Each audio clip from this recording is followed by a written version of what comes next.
Our topic today is about the scientific miraculous numbers of the Quran. As the Muslim they claim, they come with many so-called miracles.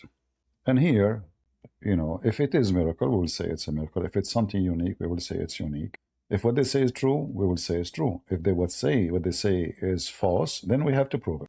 Correct? So it is their duty to prove what they say.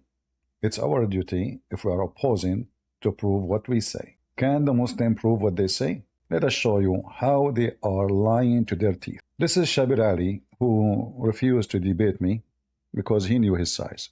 He have a video. It's called Miracle of 19 in the Quran.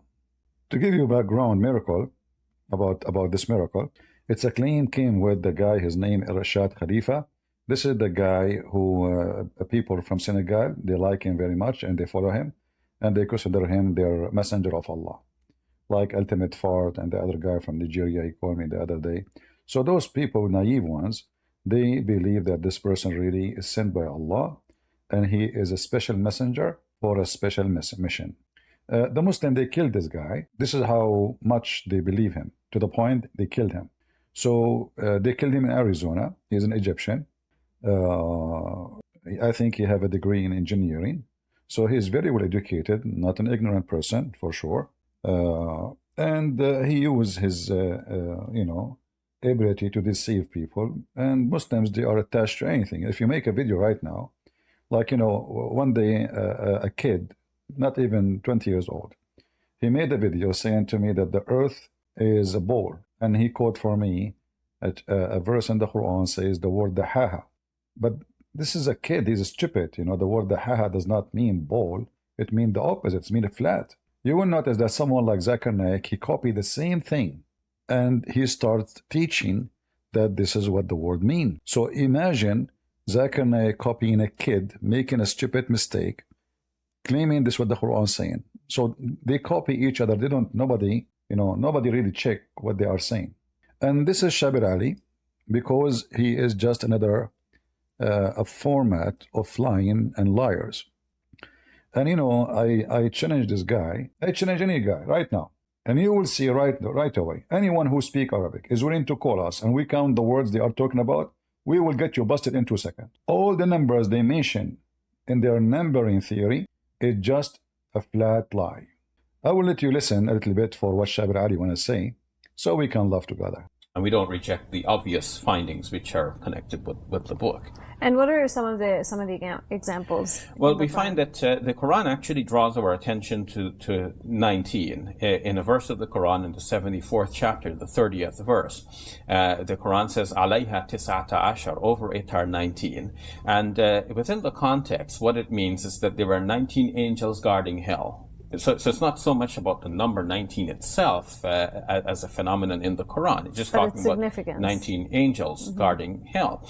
But Rashad Khalifa took that to be 19 like as a pattern in the Quran. But so we're not saying this means that there is a 19 pattern in the Quran. It means there are 19 angels guarding hell. But at the same time, it led somebody to think that there is a possibility of 19 being a mathematical system embedded in the Quran. And indeed, we are finding that 19 pops up in some very key places, which draw our attention to the creator's involvement with the text.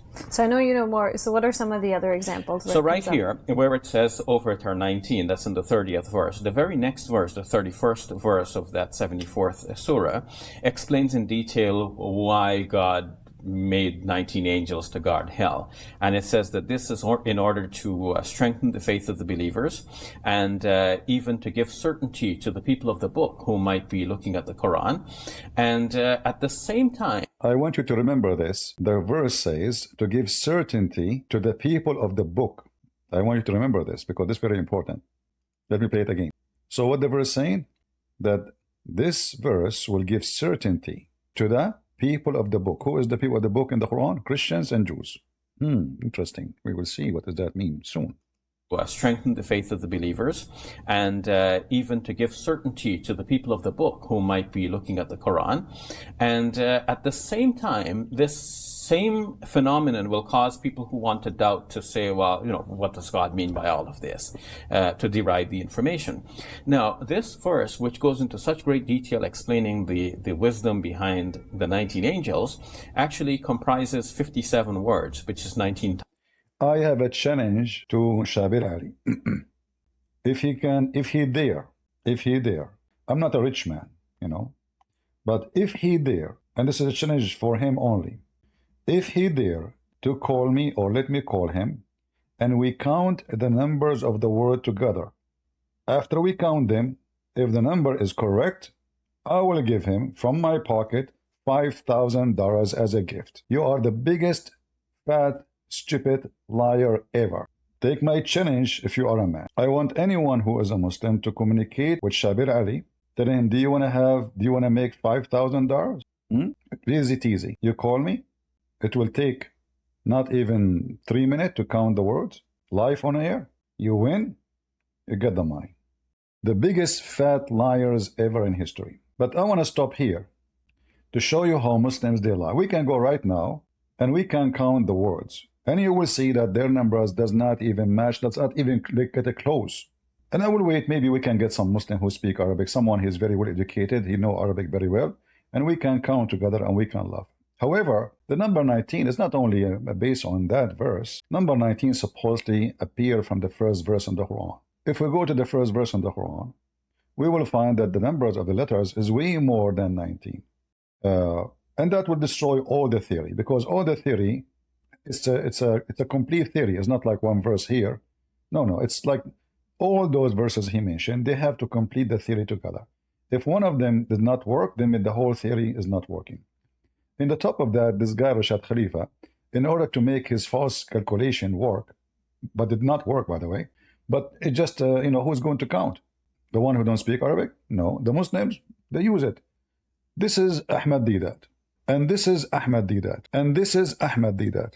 The same Ahmed Deedat, he promoted this false numbers all over the world, and he defended them, and he claimed this is a proof that the Quran is preserved. Listen. Whatever and however the Quran was compiled, you take the Quran and the proof is there. Allah Bari Ta'ala tells you, God Almighty tells you in the Quran, it is His job to protect it from any type of interpolation. It is His job to protect it, but did Allah protect the Quran? You don't even have the Quran. You don't have the Quran. Which Quran you are talking about? You don't even have the Quran of Uthman. You don't have the Quran of Hafsa. You don't have the Quran of Fatima. You don't have the Quran of anybody. So it is His job to protect the Quran. Is it Allah who wrote the Quran? Do you have a copy of it? And why Muslims have many different Quran? However, I'm not talking about translation, by the way. A Muslim, he might say to you, you Christian, you have a King James Version. This is a translation. This is not different Bible. We are not talking about Yusuf Ali versus Hilani Khan translation. No, we are talking about Arabic Qurans. Each one of them is different. So when they say it's preserved, it's very funny. In the top of that, like let us say there's a book is preserved. Your God, He have a history of not preserving. According to you Muslims, all the books Allah He sent, He could not preserve, including the Torah and the Gospel and the book of David, the book of Abraham, the books, whatever books you believe in. So how you want to make us believe that your God can preserve His book if you yourself keep saying that Allah could not preserve all His books except one? So the Muslims, they have a God, His name is Allah, Allah, the moon God. He is so good in preserving books to the point He sent 124,000 messengers. All their books is gone, and they claim only one He was able to preserve. So your God is the biggest loser librarian in history. According to you Muslims, Allah have 124,000 books. All are gone, and there's only one He was able to preserve. But just to show you the irony of the stupidity of this Deedat and the people like him, when he is quoting Rashad Khalifa himself, he proved that the Quran is not preserved. What he did? He took verses out of the Quran. He says those don't belong. So look how stupid they are. They are using his theory, which is based on believing and taking off verses from the Quran, because obviously the numbers will not work unless we take those verses off, to prove to you that the Quran preserved. Guys, do you understand my English? Do you understand what I'm trying to say to you? So I use a theory of a guy, and his theory, in order to work, he have to delete verses from the Quran, saying they don't belong there. And that proved that the Quran preserved. This proved the opposite. Because the books Ahmed Deedat he have in his hand have those two verses or verses which are taken off. So look how liars they are. They use a theory of a scam which is based on Quran being changed to prove to you that the Quran is not changed. Now listen to this carefully. Type of addition or deletion. So you count them now. Surah Qaf, count how many Qafs there? How many? You say 57. I challenge the dead Ahmed Deedat and every Muslim in the world to show me the 57 Qaf. How many Qaf there? Guys, Qaf is a letter. So now, how many letters in the chapter Qaf? According to Deedat, 57. When we have the chapter here, we can read it. And by the way, this is the chapter according to who? To which writing, which reading, which, Hafs, Warsh, which one? But anyway, even this one is a lie. And this is Ahmed Deedat. Ahmed Deedat here, he have those numbers behind him. Job, what I'm going to show you now. Visually what you see. If he did it, you'll have to start worshipping him. And he says, don't worship me, worship God. The only way out for the skeptic, the unbeliever, the enemy, is to say it's a coincidence. Impossible. Improbable. Third time, impossible. Fourth time, man is going beyond now your logic. The same thing happening again and again and again. This is something visual. You can see with your own eyes. I'm not giving you any interpretation, any meaning. No meaning. I'm giving you no meaning. I just look at this pattern. Can any man or group of human beings go and write a book like this? Leave out everything else. Only every Allah word in the Quran was twin. And look how stupid this religion is. Let us say I wrote a book and I made a pattern of letters or a pattern of... if you can't discover it, I can make it. I can make the same book. This is very stupid. So not only what they are saying is a lie, and this pattern is not exist. He said it's visual. Speaking to people who do not know Arabic, including him. I thought, by the way, Deedat he knew Arabic. But then I was surprised that when he was making a lecture, I think it was in Emirat, he have an Arab translator. He don't speak Arabic. And he said, I hope his translation is good because I don't speak Arabic. So this guy who is giving you something visual in the Quran, he himself do not know how to read any Arabic words. So how you can check it out, Mr. Visual? How I can check out if something based on the language when I don't speak the language? But this is Ahmed Deedat few years later. What he said about the same theory, listen carefully, the same theory. And he got busted. For Allah. So I challenged this man to a debate. Hold on. I sent him a Shut up. there was a book I had written, Al-Quran, the Ultimate Miracle. I had delivered talks on the subject, and there were videotapes and cassettes available. But this man, who originally made the discovery, which I found useful in talking to Muslims and non-Muslims. See, he found it useful to talking to Muslim and non-Muslim. Useful to do what? To deceive. But look, he will say to you, he believed that this theory have a lot of messed up stories. Listen carefully. So he is using a lie to convince you. He will admit that. Listen. But this man, a sickness has developed. Now he's claiming to be a new Rasulullah, like what Baha'u'llah was at one time, and Mirza Ghulam Ahmad. This is a sickness. This is a sickness that is quite common. You see, once a person, he finds that he's so clever that people are, hero worshipping him. Look what he just said. So are you saying to me that somebody is so clever can come with something, make you believe it's miraculous, and you worship him? And do you see how stupid what he said? If the theory is true, which is not, you just said that if someone is so clever, he can fool you and make you worship him.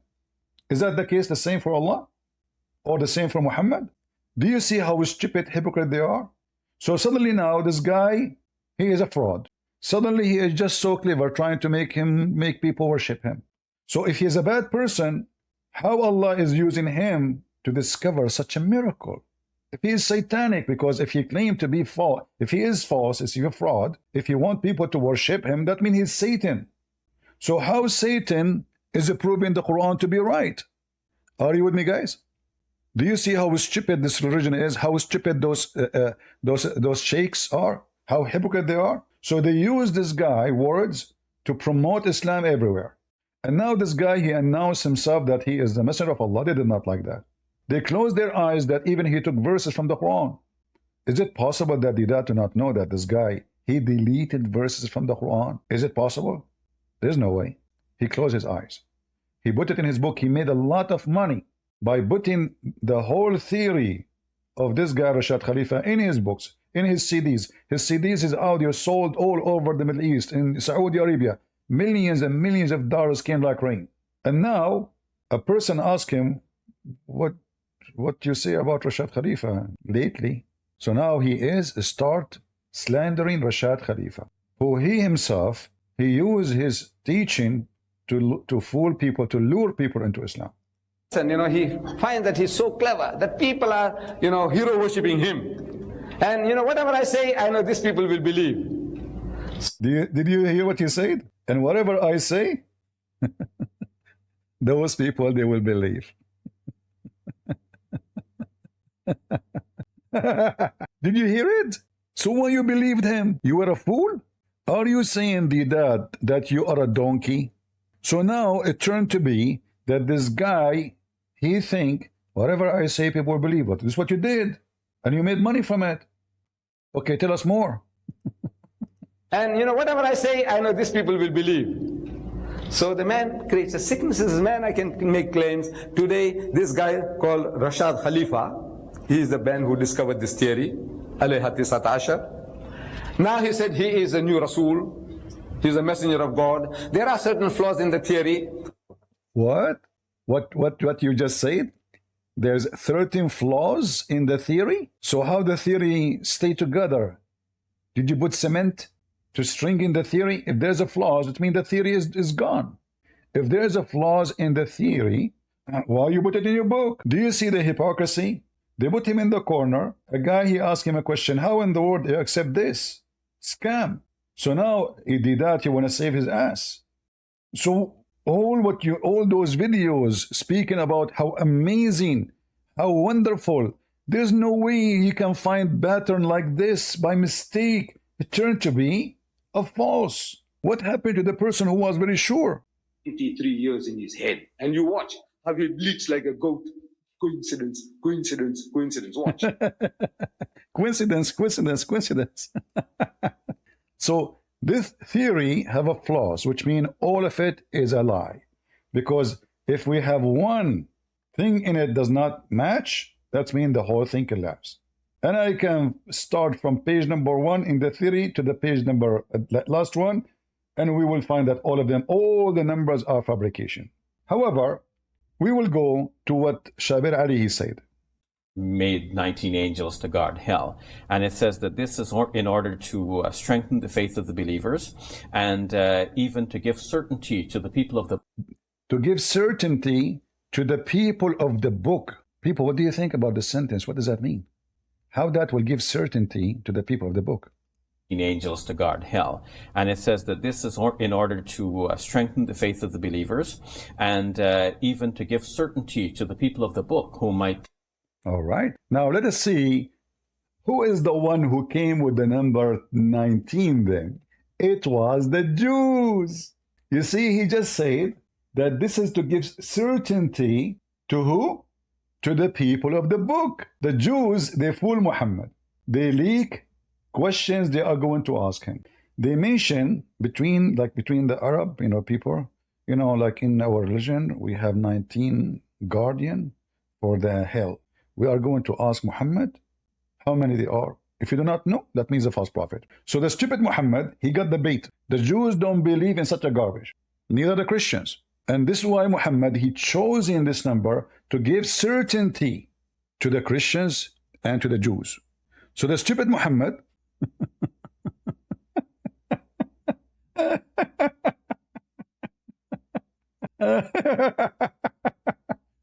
so the stupid Muhammad, he took the bait. They gave him the bait. He accepted the number they gave. He believed in it. He put it in the Quran. They got him busted. Let us see. We have somebody from Senegal, maybe. Hello? Hello. Hello. Are you from Senegal? Oh, no. I'm from India. You are from India. That's good. I like Indian people. So What do you think about number 19? Are you a Muslim? Oh yes, I'm Muslim. So what do you think? I don't. Why the verse in the Quran says that this verse will give certainty to the Christians and the Jews? How number 19 will give certainty to the Christian and the Jews? What the connection? I don't understand those about number 19. If you look, I don't know anything about number 19. You don't know. Do you know anyone? Do you have a sheikh? No, I don't believe in any sheikh. You don't believe in sheikh. Do you believe in Allah? Yes. Okay, I will give you a break. We will go back later to the topic about 19. I'm not going to ask you a question. You tell me a question to ask you. Question? Yeah, tell me a question you like me to ask you. Like something you can be so strong in it, like to show us how powerful Islam is. Go ahead. Okay.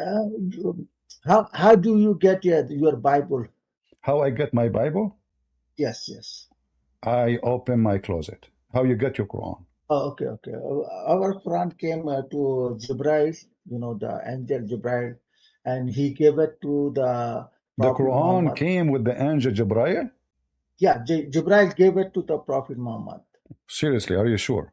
What do you think? How he got them? No, I'm saying, are you sure? I'm just asking. No, that's what I'm saying. That's what we believe. Jibril. So it's only one. It's only one angel. It's only one angel who brought the Quran. Yes. That's what. All right. Believe. Maybe two. No. We don't say. All right. Well, okay. Then I will go with you. And I heard, but I'm not sure if this is true. Like as an example, when your prophet he received verses from the Quran, there's thousands of angels they came carrying it because it was so heavy. No. We don't believe those. All right. So you speak Arabic? No, I don't. You don't speak Arabic. What language you speak? Oh, Indian language, and I Indian understand language. English Okay, I speak Indian too, but since I started drinking urine, I lost my ability to speak the language. Let me show you this hadith. And do you see my screen? Yes. All right. Remember, you said to me only one angel, right? All the hadiths, I do not believe in all hadiths. You don't believe in the hadith. I believe in hadith. Here your prophet saying there is 70,000 angels to bring for him a chapter. No, all hadiths are not true. What? There are some hadiths are true. Where it says not true? Who said it's not true? Where do you get this from? I believe. You believe? Yeah, I believe not all hadiths are true. Okay. So why the Muslims they are putting all those information in their books? If not true. Yeah, Muslims should throw out all those hadiths which make no sense and insult the Prophet. It makes no sense. It makes no sense. Yeah, they should throw out those. So it makes sense that Jibreel he come to Muhammad and he squeezed him 3 times. Why he squeezed him? As long as you are a person who like things to make sense. No, I don't believe Jibreel squeezed him. I believe he was falling down. And I believe Jibril was not to him to fall down. So Prophet must have felt Jibril is the excusing him. Well, I need a translator. My friend, so you don't believe that Jibril squeezed Muhammad, correct? No. Do you believe in the Quran? Yes, I believe in Quran. All right. I also believe in a good hadith. I believe in it. Oh, good hadith, you believe in it. Can you give me one hadith you believe in it? Which book? No, not like that. I believe in it. I pick and choose the hadiths. If I don't like hadith, I see. Okay. All right. Okay, let us see. If we go in the Quran, let us see. I'm going to give you something very easy so you can help me because I can tell you are very knowledgeable and very strong in knowing your religion. In your Quran, when we read, there is certain chapter in the Quran you think they are so powerful and some chapter they are so stupid, or you believe all the Quran is a smart book? No. 100% Islam Quran is a truth and makes sense. Okay, I like that. The Quran makes sense. So where we can find the dam which Zulqarnain he built between us and Gog and Magog? Zulqarnain. Yeah, we do not. What that? We do not know what? Zulkarnain. Yeah. What, Yeah. yeah, what you are Where we asking can about? find, you remember, it's you who said you believe only in things make sense. So where is the Yes. dam? Where is the dam of those creatures who they are by trillions, and we have a dam between us and them? Where we can find those creatures? Uh, we don't know about that. We Ah, don't know. but remember, you said to me you believe in what makes sense. So it doesn't make sense that Google have map for every centimeter in this earth, and yet we cannot find this dam. We don't know. What do you mean you don't know? We don't know where they are. What? We do not know those people, the Gog and Magog. We don't know where they are. Okay, do you know where is the dam? Which is they are behind it. It's a big structure. It's not just a room. It's a nation. Those are massive in number, billions of people. So where we can find such a massive dam, according to your prophet, it's around all the way from Mongolia all the way to the middle of Europe.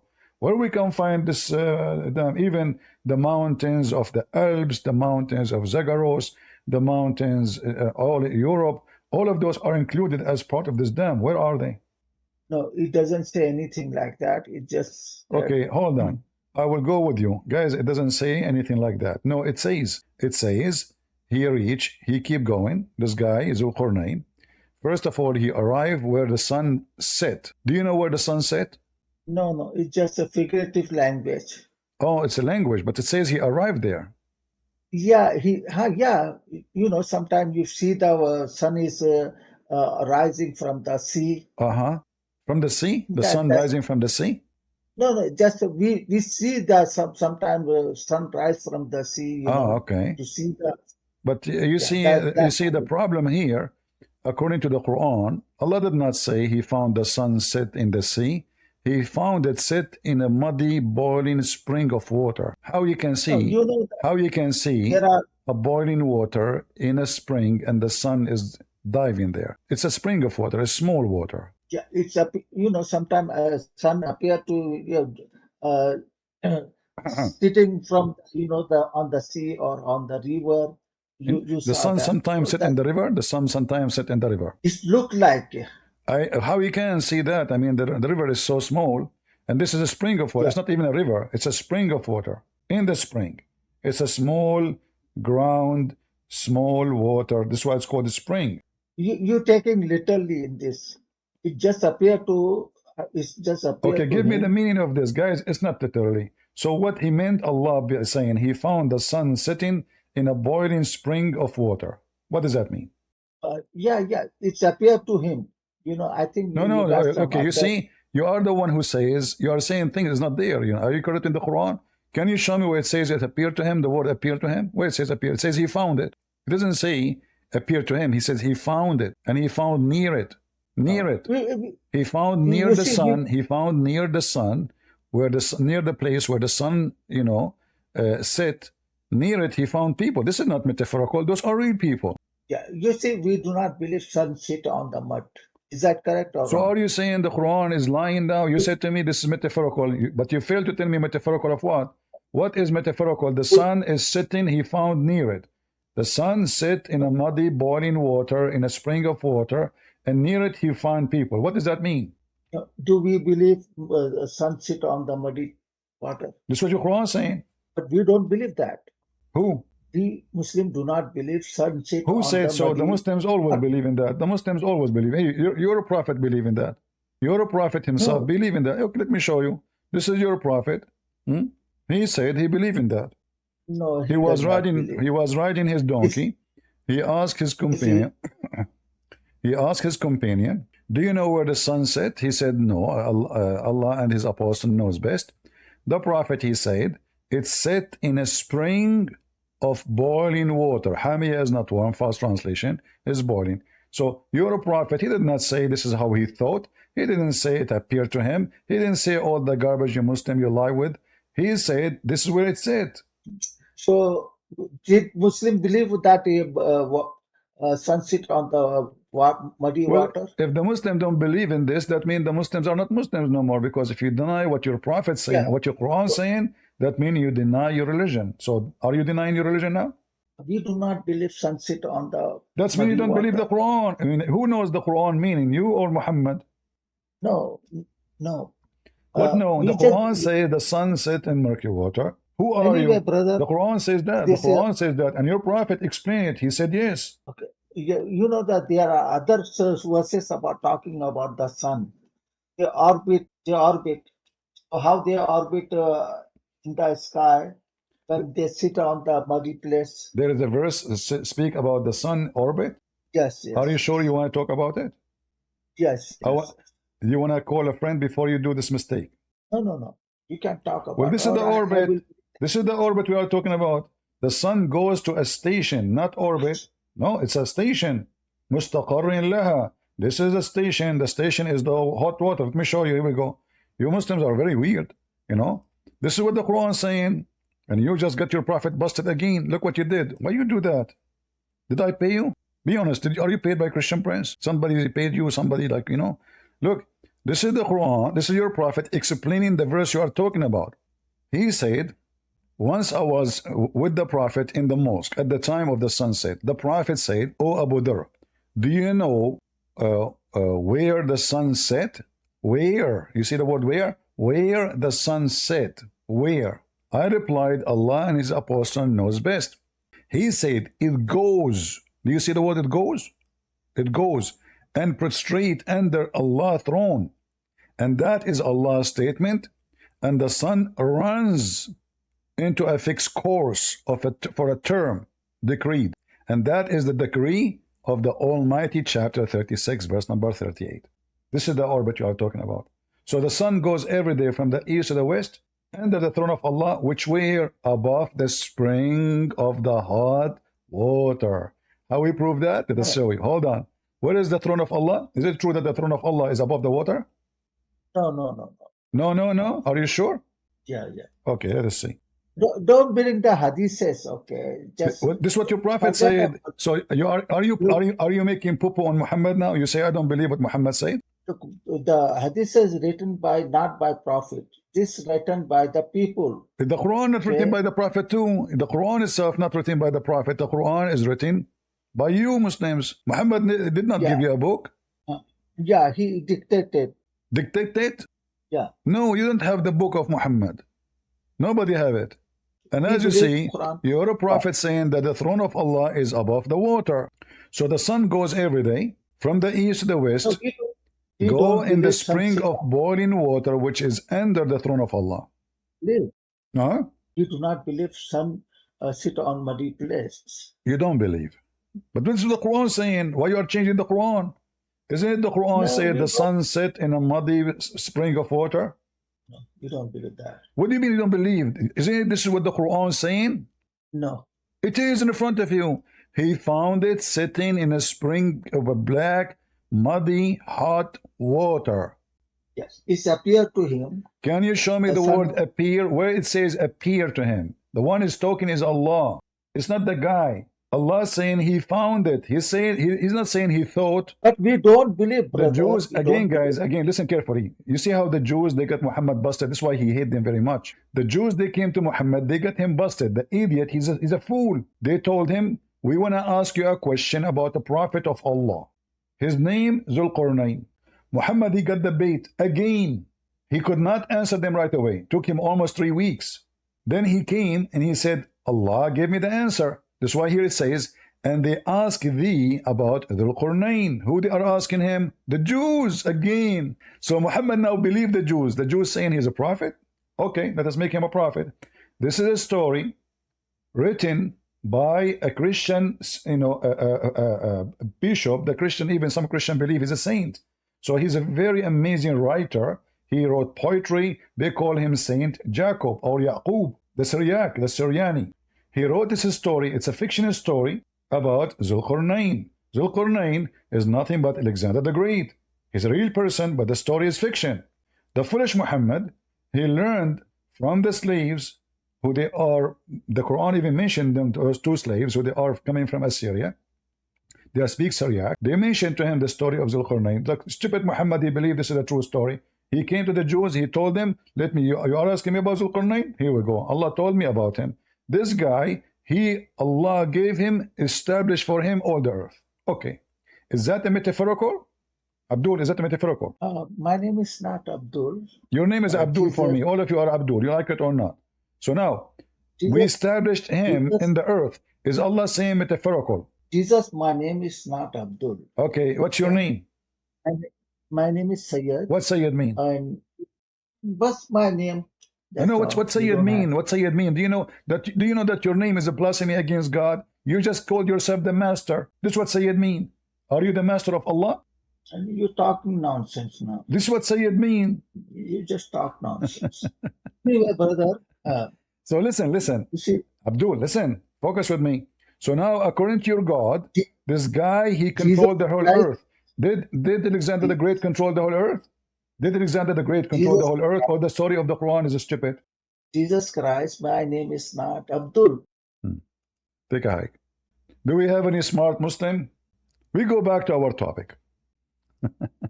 So here Shabir Ali, he said that this is to confirm to give certainty to the Christian and the Jews. Professor Bill, are you a Muslim? Professor Bill? Hi, can you hear me? I hear you. Are you a Muslim? I apologize. No, I just became a Catholic again last Monday. Okay. Well, I was 26 years a Muslim. You were finally what? woke up. You were what? 26 years. For 26 years, I was a Muslim, and then I finally woke up. You were what for 26 years? I was a Muslim for 26 years. Muslim. Well, you left Islam, my friend. You don't like to have virgins? Guess not. What's wrong with you? I like virgin. I'm desperate to get virgins. I'm sick of, I want to have virgins. Even like when I go, like I buy virgin oil, I check if the milk leaking, that means it's not virgin. Anything that can, I check it very careful to be sure it's virgin. I mean, come on, we like virgin stuff. So why you left Islam? This is amazing religion. I was the Salafi, so the Wahhabi. And Wahhabis, I think, are better in the sense that they have no problems acknowledging even the things that sound dumb. Like, even if it sounds like it's against Allah, they'll still say, you may not like these things, but this is the way that it is. Like, we know that, the Wahhabis, Salafis, they've always said that the Quran, or that the Arsh of Allah is above the water, and that he istawa, rose above the water, and things like that. Right. If somebody says, oh, well, that's not cool, it doesn't make sense, well, we don't know, we just believe it. They'll say that, yes, the sun does set in a pool of murky water. We don't know how it happens, but we believe that it happens. So at least like a Wahhabi, a Salafi can at least acknowledge the things that you're saying are 100% right, but they'll just say, well, but we don't understand how it happened. So at least it's more honest in that regard, right? Yeah. So you used to wear a dress, shorter dress? Oh, I wore the Saudi style thobe when I used to live in Saudi. And, but the short one, it had to be short, because if it touch your feet, you will go to hell. Oh yeah, I know, the long ones. You're right. If it drags on the ground, they look like clowns, very funny clowns. Yeah. Well, the ones that would come above your ankle, you can't even run in it. What made you leave Islam?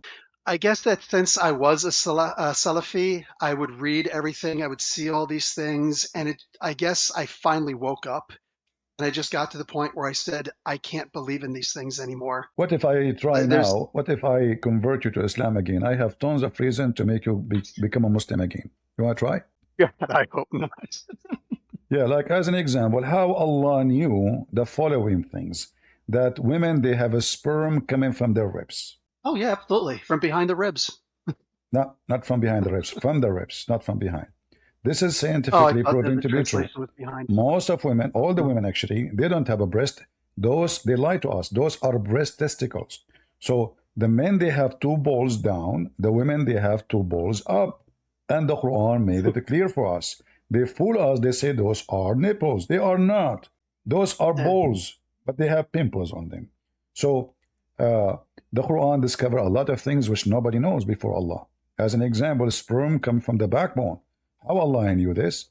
Another example, Prophet Muhammad discovered that Adam, he never have sex with Eve. Allah, he hit his shoulder, and from the right shoulder, he have orgasm, and he gave the seed for the white people. And he hit the left shoulder, and from the left shoulder he gave the seed of the black people. And then he sent the white to heaven and the black to hell. Now, how Allah he knew that the first man never used his balls? It was a shoulder orgasm. That is impossible unless this is coming from God. Did you convert to Islam or not yet? No. Maybe if you told me that hitting someone with a piece of a dead cow would raise them back to life, maybe that would help. Well, this is true. Me, myself, when I was in the police, they bring me someone is dead. Everybody was wondering how in the world I can find the name of the killer in 2 seconds. I take the dead man in a private room. I don't show anybody the trick. I get some beef in my jerky beef. I beat him with the jerky beef. The guy, he wake up. He say, "Who killed you?" He tell me his name, Joe Biden. He die again. We arrest Joe Biden. So who killed you? Trump. We arrest. So I arrested all the criminals in the world in 2 seconds.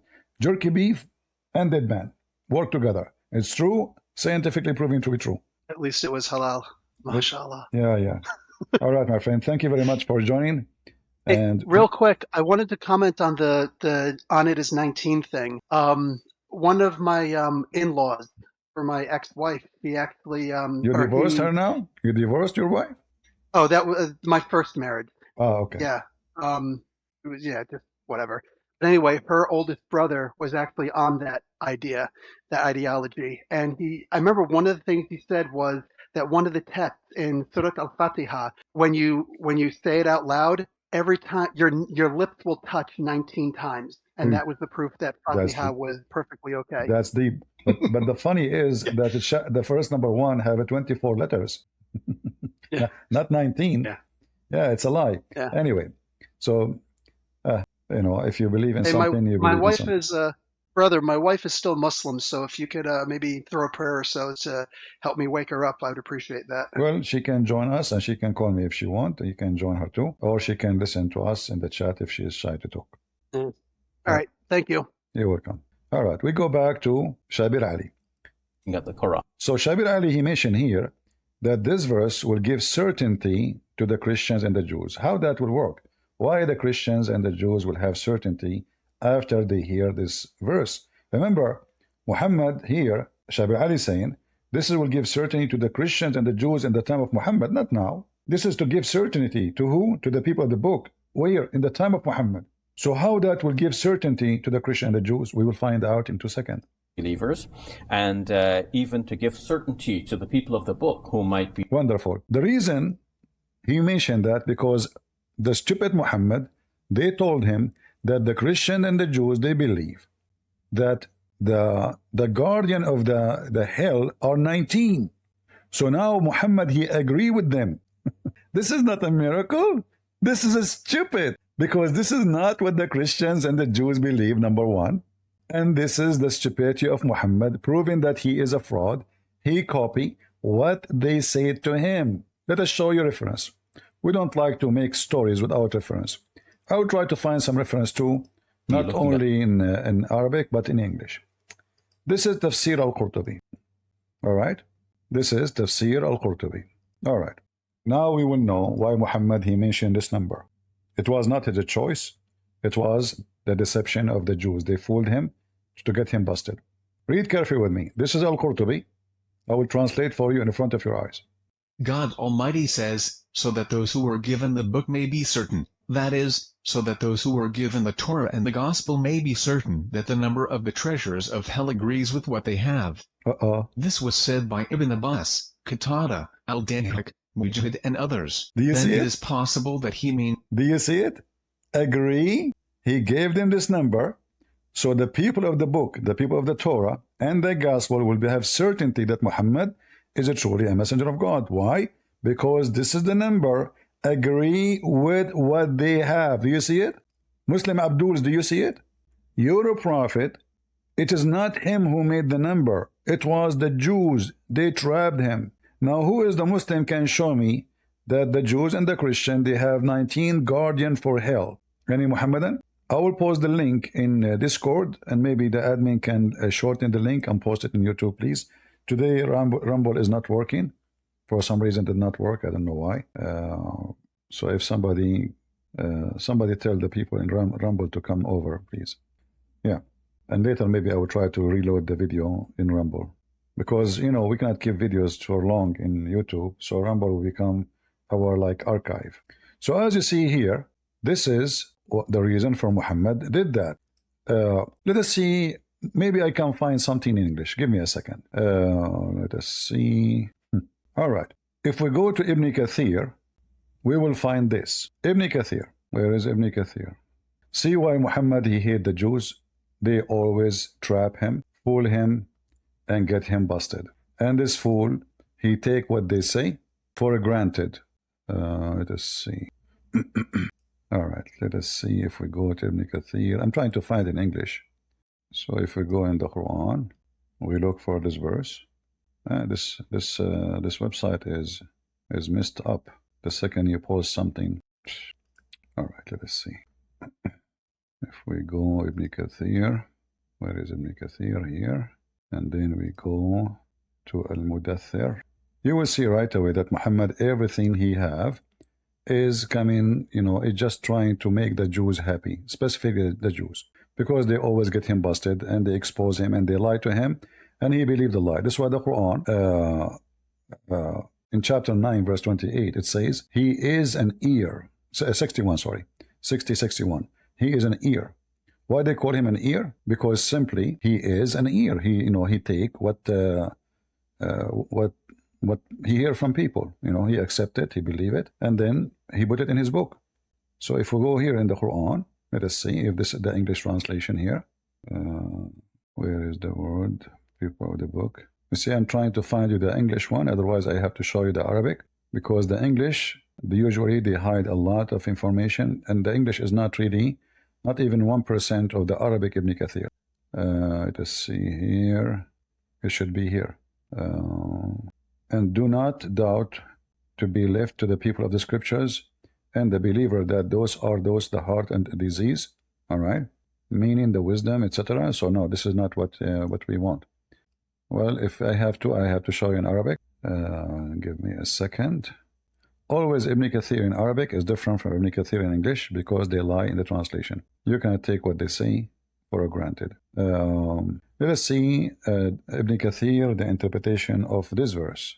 Let me show you. Oh boy. Are you a Muslim? The one is waiting. Jumfo? Hello, CP. I have a question, actually. But are you a Muslim? But I'm not a Muslim. No, I'm not. All right. How I can help you? Yeah, so I'm a Christian. I watch your videos, I think almost every day, I guess. And yeah, God bless you for your work. I was debating a Muslim, and I was quoting from Surah At-Tawbah, I think, At-Tawbah verse 29. We have a topic. We want to focus on the topic for now. Maybe after we finish, you can ask me. All right? All right. Okay. Yeah. Thank you. All right. Because if we start explaining, go backward, forward, we better finish what we are talking about, and then we can go and speak about something else. I'm just trying to find you Ibn Kathir in English, just to give you something in your hand, Yeah, you see, Ibn Kathir in English is not the same as Ibn Kathir in Arabic. So I cannot find in English what it says in Arabic. So let me show you then Ibn Kathir in Arabic. And then you will see why we should always never trust any Islamic translation for anything. All right, let us go to Ibn Kathir. Where are you, Ibn Kathir Arabic? Where are you? Ibn Kathir. Here we go. All right, let us see Ibn Kathir and see how that will work. The website for Saudi Arabia is not working, so I'm trying a different website. I will show you tons of reference. All of them, they will show you that the reason Muhammad, he come with this madness, just because he was trying to agree with the Christian and the Jews, which is absolutely, they don't believe in this. So the stupid Muhammad, he believed in it just because they made him think that this is what they have in their books. What's wrong with this website? Oh boy. Okay, let me try a different page. It's taking forever to open. All right, Tafsir Ibn Kathir. All right. This is Ibn Kathir. Finally, I was able to open a page. This website is working. I will post it in Discord, and I hope the admin can make it short and post it in YouTube. So this is Ibn Kathir. And again, Ibn Kathir in Arabic is not the same as Ibn Kathir in English. I will try again to check in the English to see if that will work, but as you see, I open it, I did not see it. So here, read with me. I will zoom. And God Almighty says, and we have not made their number except a trial for those who disbelieve, meaning, we have mentioned their number as 19 tests from us to the people so that those who have been given the book may be certain, meaning they know that this messenger is true, for he spoke in accordance with what they have of the heavenly books revealed to them the prophets before him. And the Almighty said, and it increases those who have believed in faith, to their faith, that is, to what they bear witness of the truthfulness of the information of their prophet Muhammad. May God bless him and grant him peace, and let not those who were given the scripture and the believers doubt, and those in QC their heart is a disease. So do you see what happened? Muhammad, he gave the number 19 to confirm what the Christians and the Jews, they have in their books. So the stupid fool, he believed. They made him believe that the Christian and the Jews, they believe there's 19 guardians of angels for hell. It's in the front of, do you see it? So the reason he gave that number to show them that this is in total agreement, for he spoke in accordance with what they have. They who? The Christian, the Jews, for the heavenly books revealed to them, and the prophet before him. So Muhammad, the Jews, they trapped him. They made him believe that this is what they believe. So the stupid Muhammad now, he gave them numbers in total agreement in what they believe. But this is not what they believe. They lied to him. They are just fooling him to show everybody that he is a fraud. So they told him, they sent the news to him that this is what we believe. The Jews are going to ask you those questions, and they want to know. They will ask you how many, If you read the interpretation, you will see that this is the Jews asking the questions. The Jews is the one who ask how many the guardians of hell. Why the Jews are the ones asking? Where in the Old Testament Muslims it says the number of the guardians of hell, number 19? How this is accordance to what they have? And why he is giving them accordance? Shouldn't he give them what is not? Isn't it the Jews and the Christians supposed they change their book? It turned to be Muhammad is copying the Jews now. And look, in the same page of Ibn Kathir in Arabic, you will find that this number does not match. Why? Because Muhammad in different hadith, he claimed that the angels who they are in care of the hell is 70,000. So is it 19 or 70,000? If you go and read here at the end of Ibn Kathir page, you will see here in red it says, this one is speaking about the house of Allah in heaven. This is not about hell. But even in hell, it's 70,000. Let me show you. Here we go. Do you see it? They are 70,000. Are they 19 or 70,000? There's a huge number between 70,000 and 19. So when Muhammad, he heard that the Jews believe in number 19, the guardian of hell, he put it in the Quran. I can show you endless limit of reference. All Muslim scholars, they say that Muhammad, he gave them this number in agreement in what they have in their books, including the book of Al-Razi, including the book of Al-Qurtubi, etc., etc., etc., Ibn Ashur, Al-Shawkani, Al-Baydawi, all those scholars, they say this is in total agreement with what the Jews and the Christians, they have in their book. Scholar after scholar. So the real reason for Muhammad to give this number, it was, do you remember, guys, the two guys, they came, they spoke to me in Arabic? You remember the two Abdul? We spoke about why you have to enter the bathroom with the left foot. Who remember them? They mentioned to me interpretation of As-Sadi. I said to them, who is this guy As-Sadi? They said, oh, this is a big guy. Even this potato As-Sadi, he say the same. If you go to As-Sadi, let us see, where is it tafsir? I mean, all of them, we can go like one by one. Like this is Al-Razi. Al-Razi. It says the same. It is in agreement in what they have in their book. Okay, here is taking us. Hold on. It is eaten. The interpretation is eaten in Arabic. What happened? Where is the interpretation? Let me show you. I hate to say something without showing reference, so bear with me. Okay, let's see here. Al-Razi, he did not give actually exact, he said he don't know. He don't know why it's mentioned that. But let us show you then Al-Qurtubi. This is Al-Qurtubi. Yeah, Al-Razi did not mention anything. Did not even explain anything. So this is Al-Qurtubi. Here we go. What it says here. Al-Qurtubi. All right. Maybe the second page. Yeah, this website doesn't show you the whole tafsir in one page. You have to switch page number 1, page number 2, page number 3, which I don't like. Where is the... Okay, hold on. Let me open a different website. All right, this is Al-Qurtubi again. Actually, I think we saw Al-Qurtubi already, right? Here we go. Yeah, it is in total agreement in what they have in their books. And this is the statement of Ibn Abbas, Qatada, Al-Dhahhak, etc. Blah, blah, blah, blah. And all of them, they agree on that. So Muhammad, he gave them a number just to agree with what they have in their Torah and their Gospel. There's no question that Muhammad is a total They gave fraud. the Torah and the Gospel that the number of the treasures of hell agrees with what they have. See? This was said by Ibn Abbas, Qatada, Al-Dhahhak, Mujahid and others. Then it is possible that he means those of them who believed, such as Abdullah bin Salam. Abdullah ibn Salam is a Jewish guy. So obviously Muhammad, as usual, is a victim of the Jewish games who fool him, they lure him, they trap him, they get him busted. They give him false information, they ask him the question, he used their false answers as true answers. And this is how they knew. It's just like they make a mockery of him, Like let's say to this guy, let us send him somebody, tell him that this information, which is a joke. Let us see if he will take it for, like he will accept it, or he will say this is wrong. And this is exactly what they were doing to him. As an example, this is another scholar. His name is Shawkani. Let me show you. Let us use the Shia library. But this is a Sunni. Remember, this is not a Shia. We are using a Shia library. It's just a library in the internet. But doesn't mean this is. All right. So this is the book of Fathul Qadir for Shawkani or Shawkani. Volume number 5, page number 320. All right, now you have the reference in front of your eyes.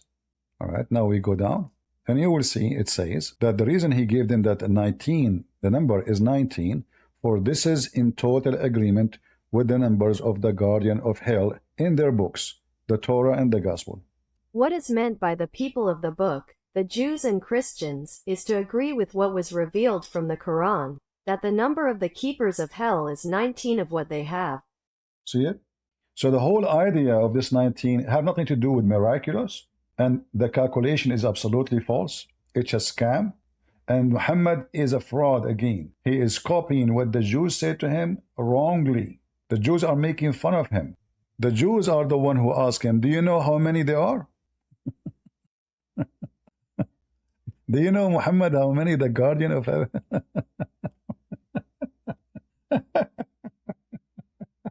And the stupid Muhammad, he take it, whatever you say to him, he take it. Yeah, okay, there are 19. Here, the Jews believe in that. They told him the Jews and the Christians, not only the Jews and the Christians. And this is what they have in their books. And then, if you go and check what the Muslim, they claim a mathematical miracle as Shabir Ali is doing, you will see that the Muslim themselves, they have tons of articles published proving that this is a fabrication. None of those numbers are true. This is a Muslim website. Let me show you, and I will share it with you. This one we can post in Discord, we can post in YouTube. Again, for people in Rumble. Rumble today is not working, so we will download the video there. This is the link, I just gave it to you. And let me wait it for you here. This is a Muslim website. I have nothing to do with it. QuranOnlineIslam.org, all right?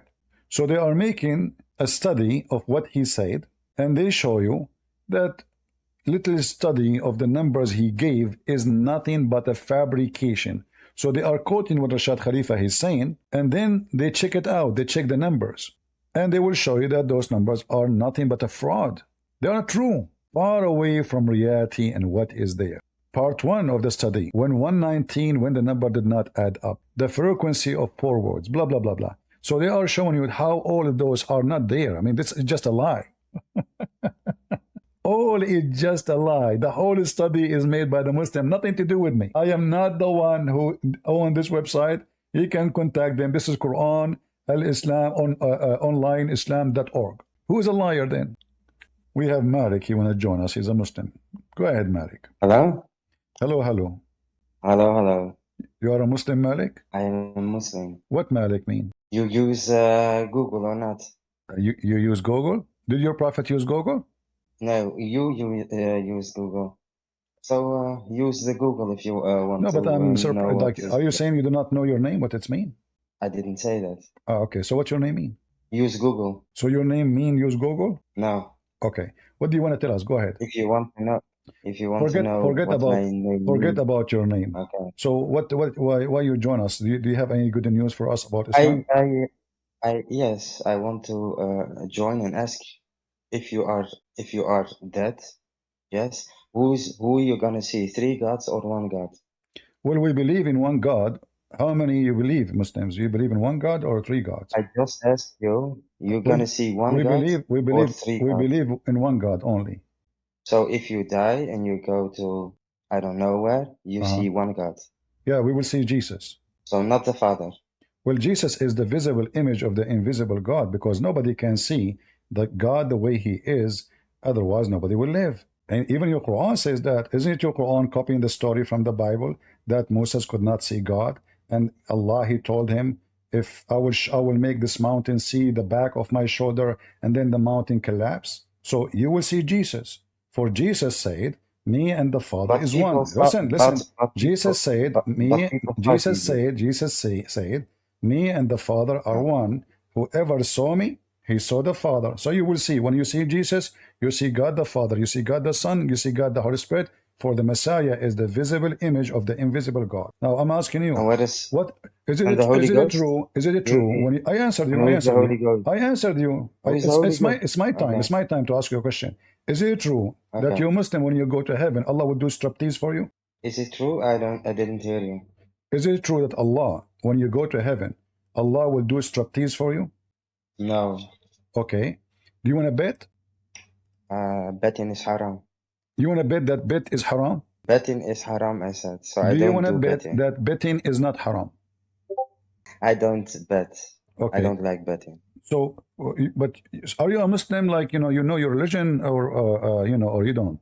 I think that what Are you a did you say? Muslim? I don't hear Are you you. a Muslim who knows his religion, or you know nothing about your religion? I am not a scholar, but Alhamdulillah, I know the basic things All right. I can tell to that you practice can to speak practice Arabic. my religion. I can tell that you speak Arabic, correct? No, I don't speak Arabic. So here it says Allah will show his leg. Yes. Why Allah will show it? You I said know, to you, you know, Allah will do striptease. You said no. Why you will not see Allah, but you will see his leg? Is it Allah? Is Allah his leg, or the leg is not Allah? you know what your problem is. Uh-huh. You, if you read leg, you imagine a leg like our leg or something. So But Allah, if you go to so when Allah he if says, you go, let me I'm going with you. So when Allah he say leg, he don't mean leg, he mean butt. he mean leg, but we don't know how I don't care the how leg it look like. Maybe it's hairy, maybe it's a leg. If you go to Surah 112, Surah Ikhlas, yes, show the people Surah Ikhlas, yes. But answer me And about you the leg can, of Allah now. Show and Al-Ikhlas. you can translate for us. We can go what Surah to Ikhlas. Al-Ikhlas, no problem. I will Okay, read. I promise you. I promise you. But do you agree now? Do you agree that Allah have a leg? Let's go to Surah Ikhlas. Why first. you are trying to change the topic? Why Allah is I don't exposing change his the legs? topic. That is my answer. In Surah Ikhlas is my answer. What is the answer? Give me the answer.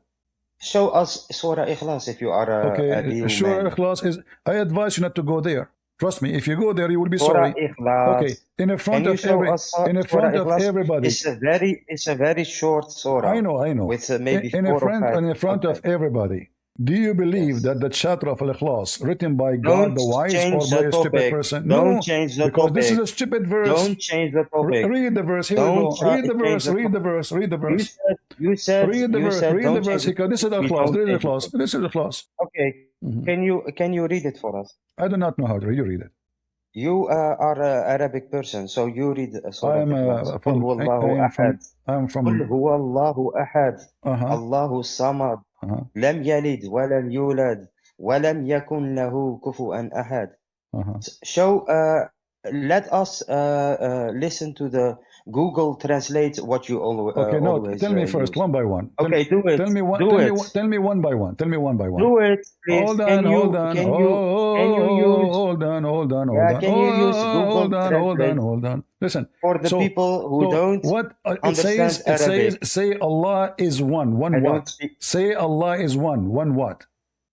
One what? One what? He is one.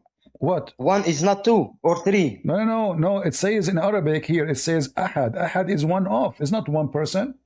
Yeah, that is your translation, your interpretation. No, this is the But word let's Ahad in go. Arabic. Hey, look, listen. I can Let's copy. go I further. can You want to copy. know I can why? copy. Hold on. In front of you. Listen. In You front know of. what? In You front of listen. you. In front of you. I copy the word Ahad. I post it in your Islamic website. I post. I search. You will find that all over the place mean one of. One of all every single verse in the Quran. Look how many times. Every one of them. One of. One of. So you did not prove to me that Allah is one. Listen. You proved to me that Allah is many. This is number one. Listen. So now hold on. One of many. So number one. Listen. وما كان محمد أبا أحد من رجالكم. So Ahad does not mean one. One of. This is what Ahad mean. So your God is not one. And the verse you gave me is very wrong then. Not only that, here it says Allah is a Samad. Hold on. Here in Arabic. Can you show us the translation? I can show you. Here we go. Can you show us the I'm showing translation? the translation. Here we go. Translation. Here we go. Read it. Okay. Muhammad is one of. One of? Yes. This is what Ahad. You see, it says he the father of any of your men. This is what Ahad mean. This is what Ahad mean. One of. That is your interpretation. He is Allah, the one. This is your Muslim. He is Allah, this is your Muslim. This is He is Allah, every verse in the Quran. It says, فَمَا مِنْكُمُ مِنْ أَحَدٍ. Listen, none of you, don't play with none words. of you, Don't play none with of you. You see what don't play with words. Listen. Use the context. None of you. Context. This is what Ahad mean. None of you. Yeah. You listen. So now we go Don't back. play with words. We go back. In Arabic, here. is a very rich. Listen, Arabic language. But you don't speak Arabic. Okay, you are teaching me about the rich Arabic. Semantic language. But you yourself, semantic languages. Listen. Okay, what the word Samad mean? You think Ahad means Mr. Rich in Arabic? Mr. Rich in Arabic. What the word Samad mean? Yes, it's a rich language. What the word Samad? Remember, it's you who took me there. Why you need to repeat my question? What the word Samad mean? It's semantic language. What the word Samad mean? The absolute. That's false. Is it true that Samad was an idol in the Kaaba? We go back to the. I don't know. What do you mean? I read the translation. It says there. It says Allah is. No. It's not up to you. It says that Allah is the Samad, and I am asking in the front of everybody: is it true that a Samad is an idol was in the Kaaba? I don't know, and even I know. You hear me or not? I hear you. Okay. I don't know, but I know people also. What do you mean you do not people. know? I'm asking you. Listen. Okay. So if I show you, okay, hold on. Listen. If I show you that a Samad, if I show you, let me answer your question. No, you are not answering. You told me I do not know. You told me. I know a man. You told me you don't know. Listen. You told me already. I know a man. So I'm asking you. Is it true a Samad is an idol in the Kaaba? Is it true? I don't know, but I know a man. If I show name you, is Angel. I show you, listen. Oh my God! I am willing to show you. I am willing to show. Can I explain something? Hold on. That is for me. What does that mean? If you show me, what does that mean? That means Allah is a that people call idol Allah a Samad. Allah is a Sanam. Allah is an idol. Listen, I know a man. His name is Angel. Yes, his name is Angel, and he's a rapist. Really? So we're gonna say angels are rapists? Come on, man. Really? Don't use dumb logic. So Ah, what if people believe in an idol that calls Allah or as-Samad? So what? What do ah. you But want to say? this is your Are you books. stupid? No, no, Mister. Are you See, stupid? no, I am okay. Let us say you are smart. I'm stupid. So why Ibn Kathir saying Are you that stupid? there is idols? Their name is Samad and Samud around the I Kaaba. know Read it. people This they is this listen, I is know this people is Ibn their name Kathir. is This is Isa. Ibn Their Kathir. name Here is we go. Isa. Hold on. Shut up. Does that This mean is they Ibn are the real Kathir says Isa? there is Come on, two man. idols. One his name is Samad and the other So one what? his name is Samud. So what? But you told me Allah What is do a you want to Samad. say? You told me that Allah Muhammad is a bin Samad. Ishaq and others Samad, mentioned that they used to worship listen, the idols. meaning of the Samad. One idol Yes, was the called meaning. Samad and Absolute. another was called Samud. Guys, do you see it? Samad is nothing but an idol. Allah is a Samad. Worship Samad. And this is not an Arabic word. Samad means someone is hollow. Something is hollow from inside, empty. In the Aramaic language, they say masmuda, which mean, like you see those kids when they have, in the old days, they used to have like a little jar, have a hole in it made from clay. I don't know what the name for it in English. It have a hole, so you put your coins there. So you cannot take it back unless you break it. This is the way the kid, he will hesitate to break it because that's it, he will break it. So there's no way to open it and, close it. So this is what a samad and masmuda is. It's an empty from inside. There's a hole in it. They used to dump donation inside it. Allah is the samad. So Muhammad ibn Ishaq and others mention that they used to worship an idol. One idol called Samad and the other idol called Samud. People, am I making things up? Let me give you the reference so you can save it. He will not let me talk. Allah is hello. Hello.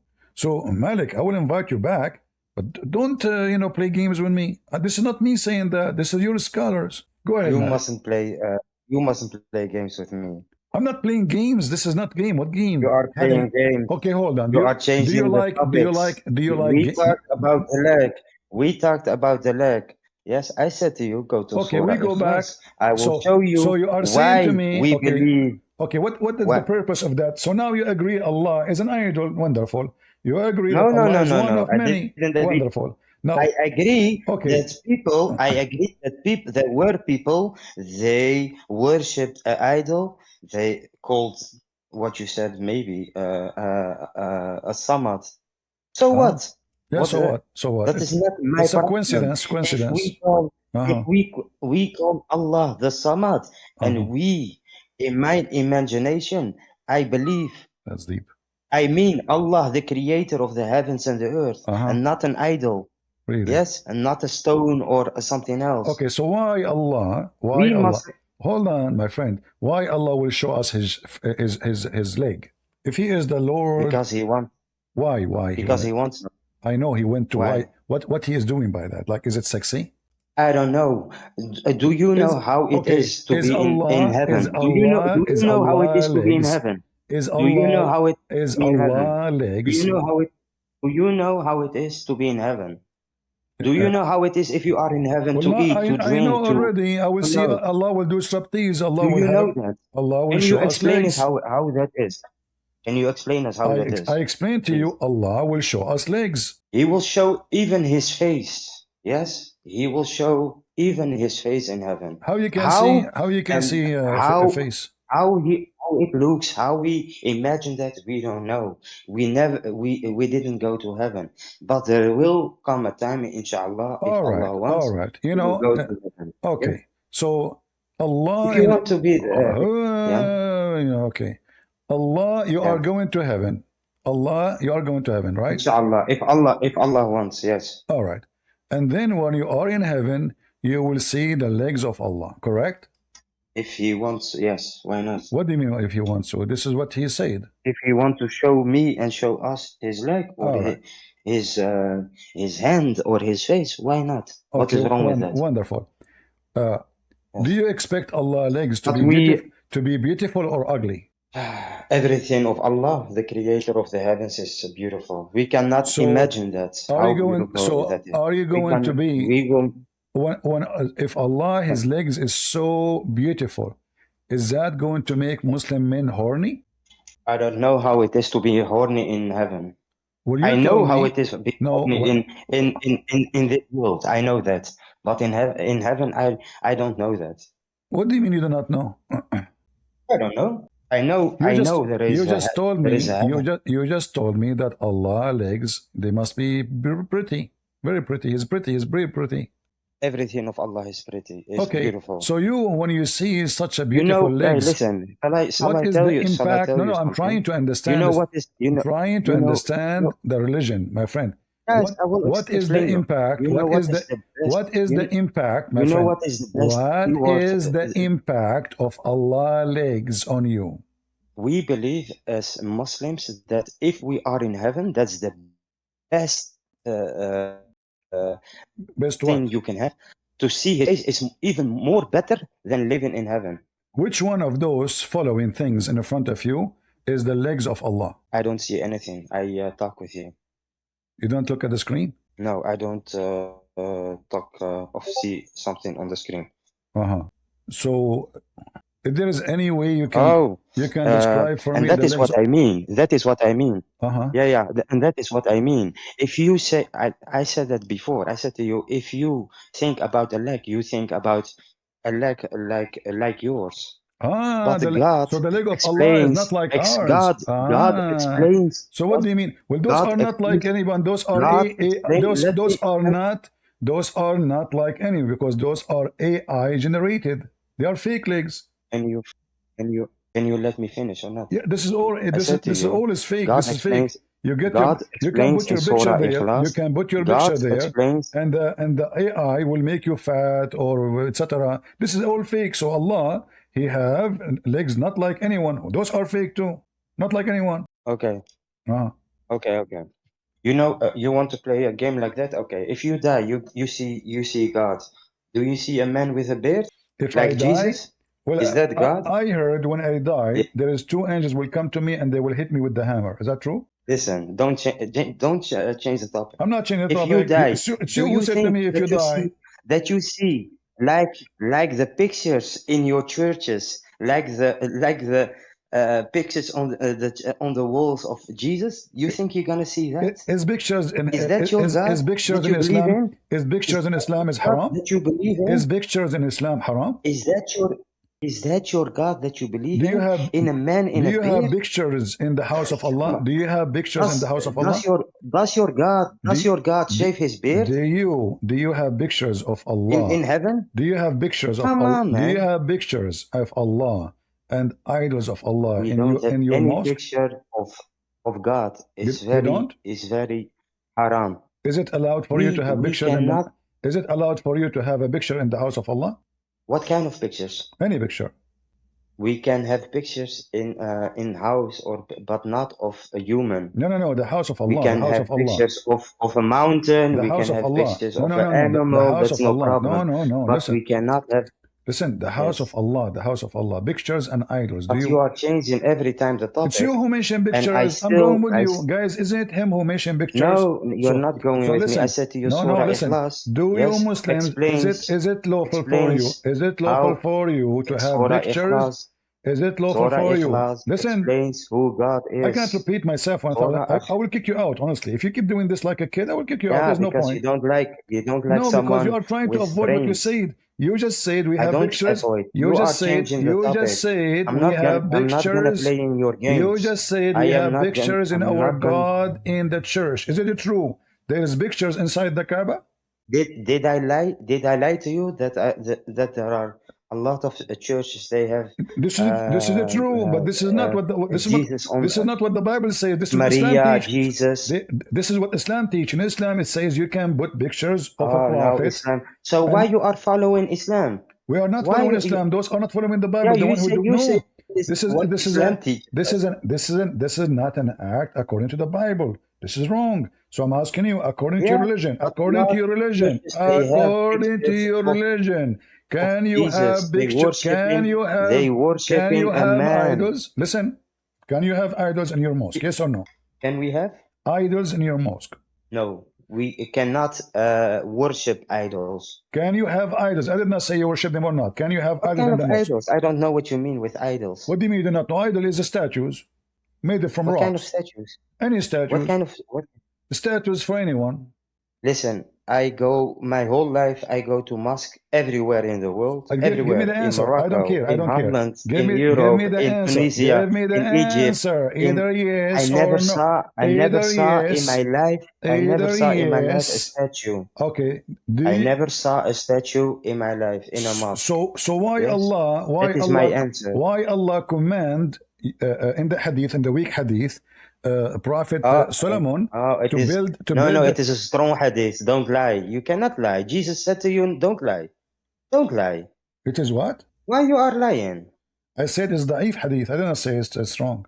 But Jesus said to you, you mustn't lie. You mustn't play games with people. That's not good. How I'm lying? I just said to you in the da'if hadith.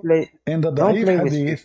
That's not listen, good. Listen. In the da'if hadith, it says that Allah commanded David and Solomon to build a temple full of idols. Do you accept this da'if hadith? Da'if hadith. Uh-huh.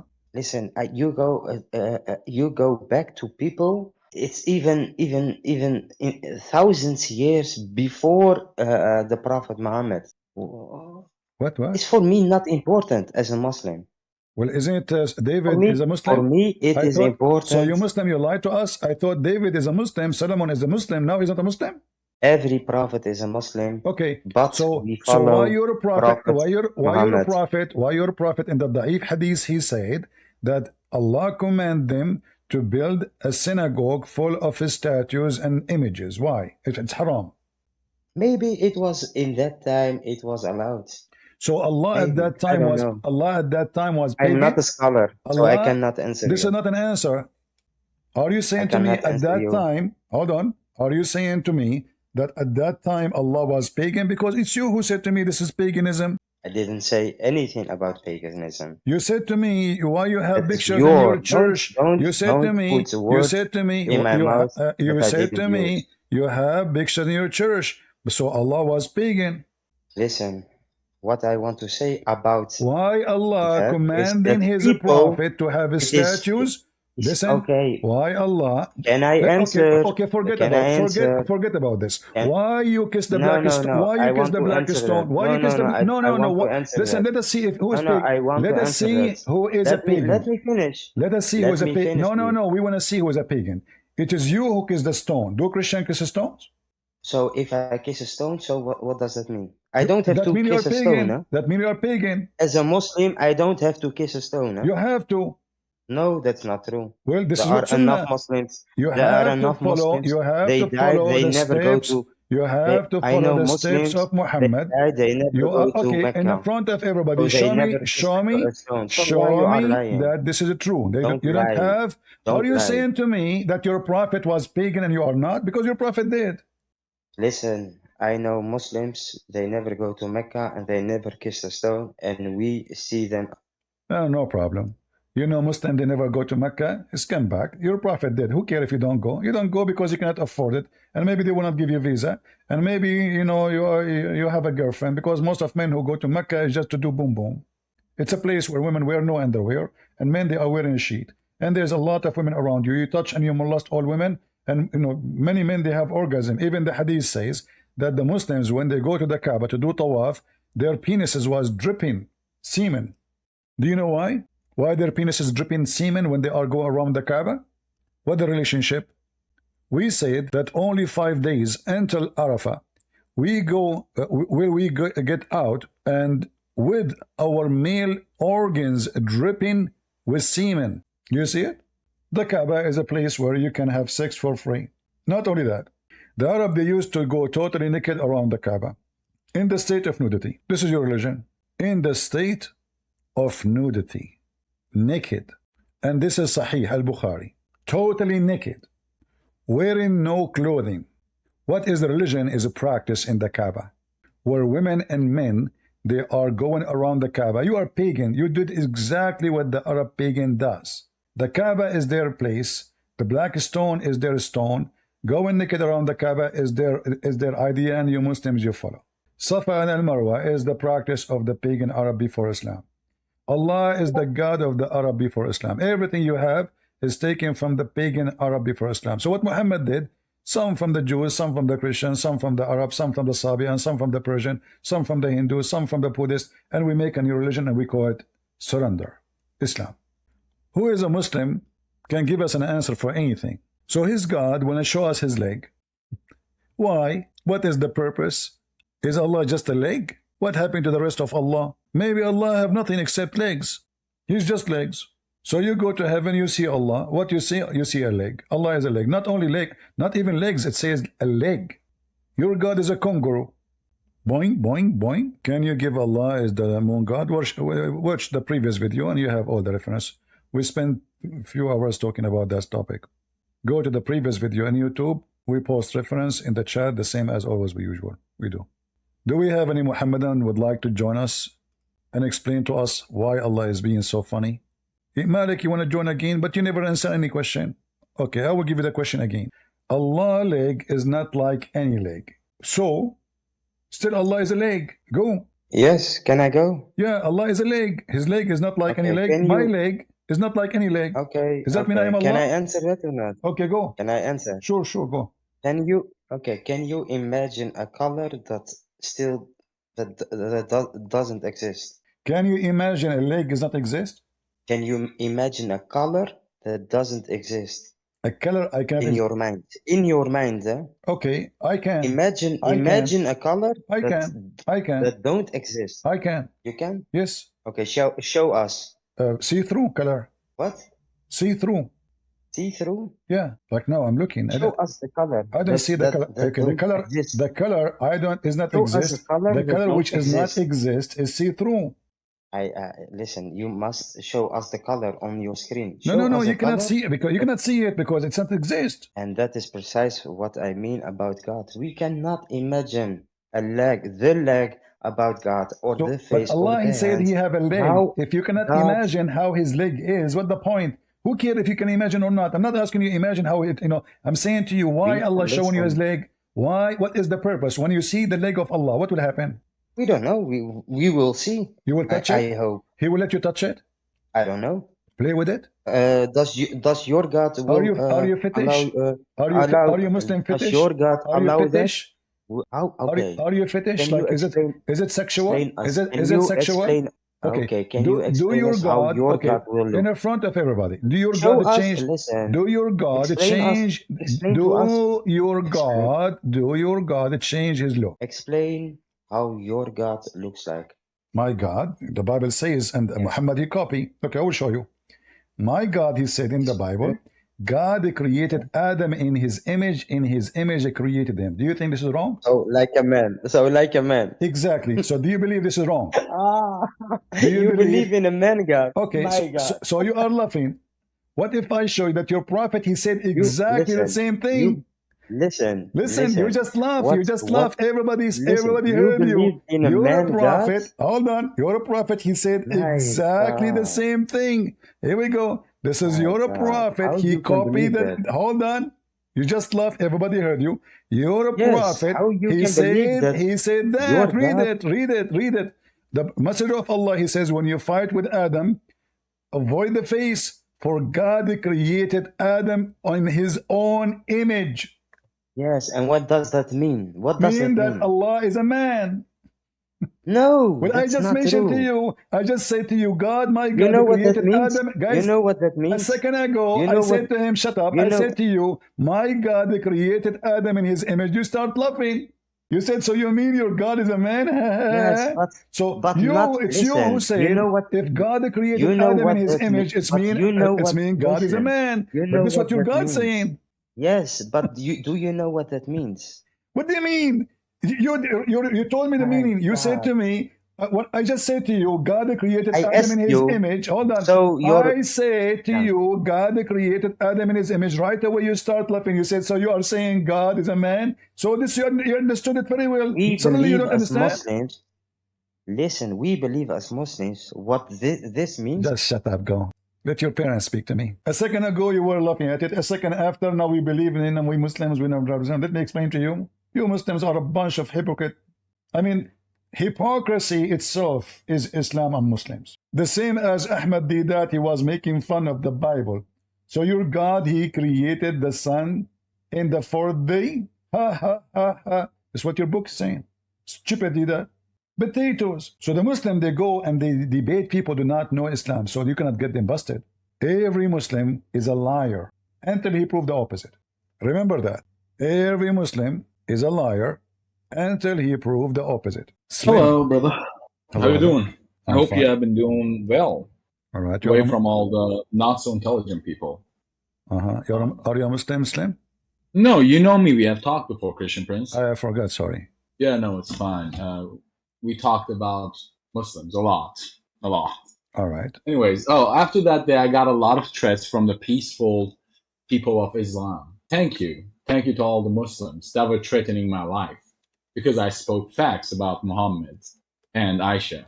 Anyways, so Prince, today I got on here to ask you about this miracle worker book, right?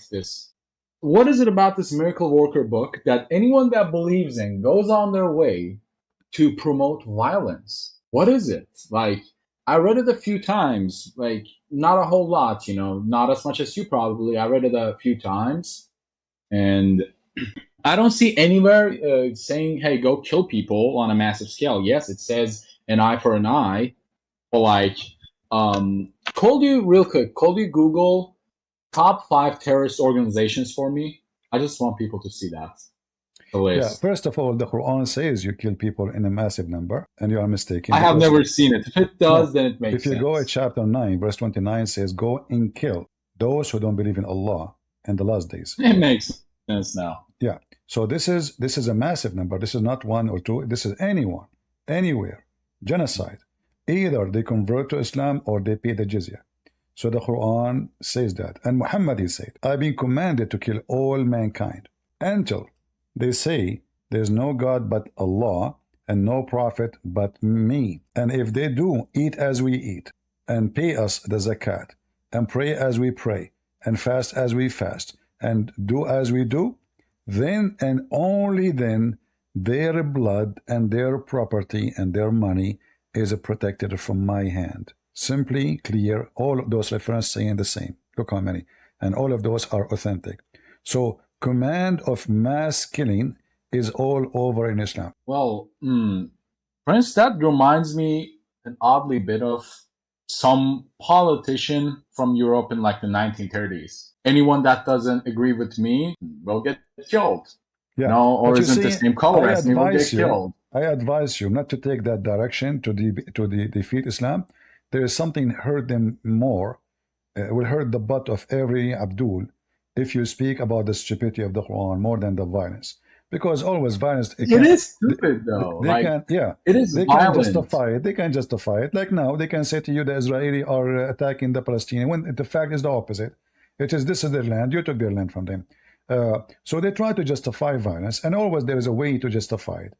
But if you want to hurt the butt of Muhammad, is to talk about how stupid he is. As an example, Muhammad once was eating a goat. He asked for the first shoulder. He ate it. He asked for the second shoulder. He ate it. He asked for the third shoulder. The people, they said, but there's no fourth shoulder for the goat.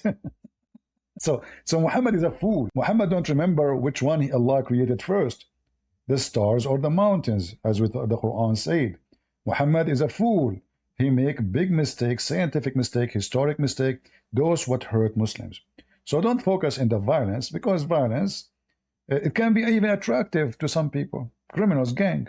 That's why some they convert to Islam because of the violence, not the opposite. But see, Prince, Muhammad was a fool and a pedophile at the same time. This dude has never heard of the law. I don't agree with you. The story is different. How come? Aisha was 9. No, Aisha, she was 6. Yes, some stories say 19. No, some stories say 19. But no. The story is the Christians are lying. The Aisha, she was 6, and she was very horny. Muhammad was very naive. He's 54 years only. He do not know anything about sex. Aisha, she did lure him to take him to the bedroom. She told him she got a watch, Japanese watch, have light in it. She said, let us go inside, close the blind. Muhammad is naive, he do not know. She told him, we will show you this. So he closed the blind. She said, we cannot open this box and show you unless we take off our clothes. So Muhammad took off his clothes. He didn't know what she is doing. So she told him, now you have to lay down in the bed because I'm going to show you from top of you. So Muhammad, he lay down in the bed. She sat in the top of him. Bingo.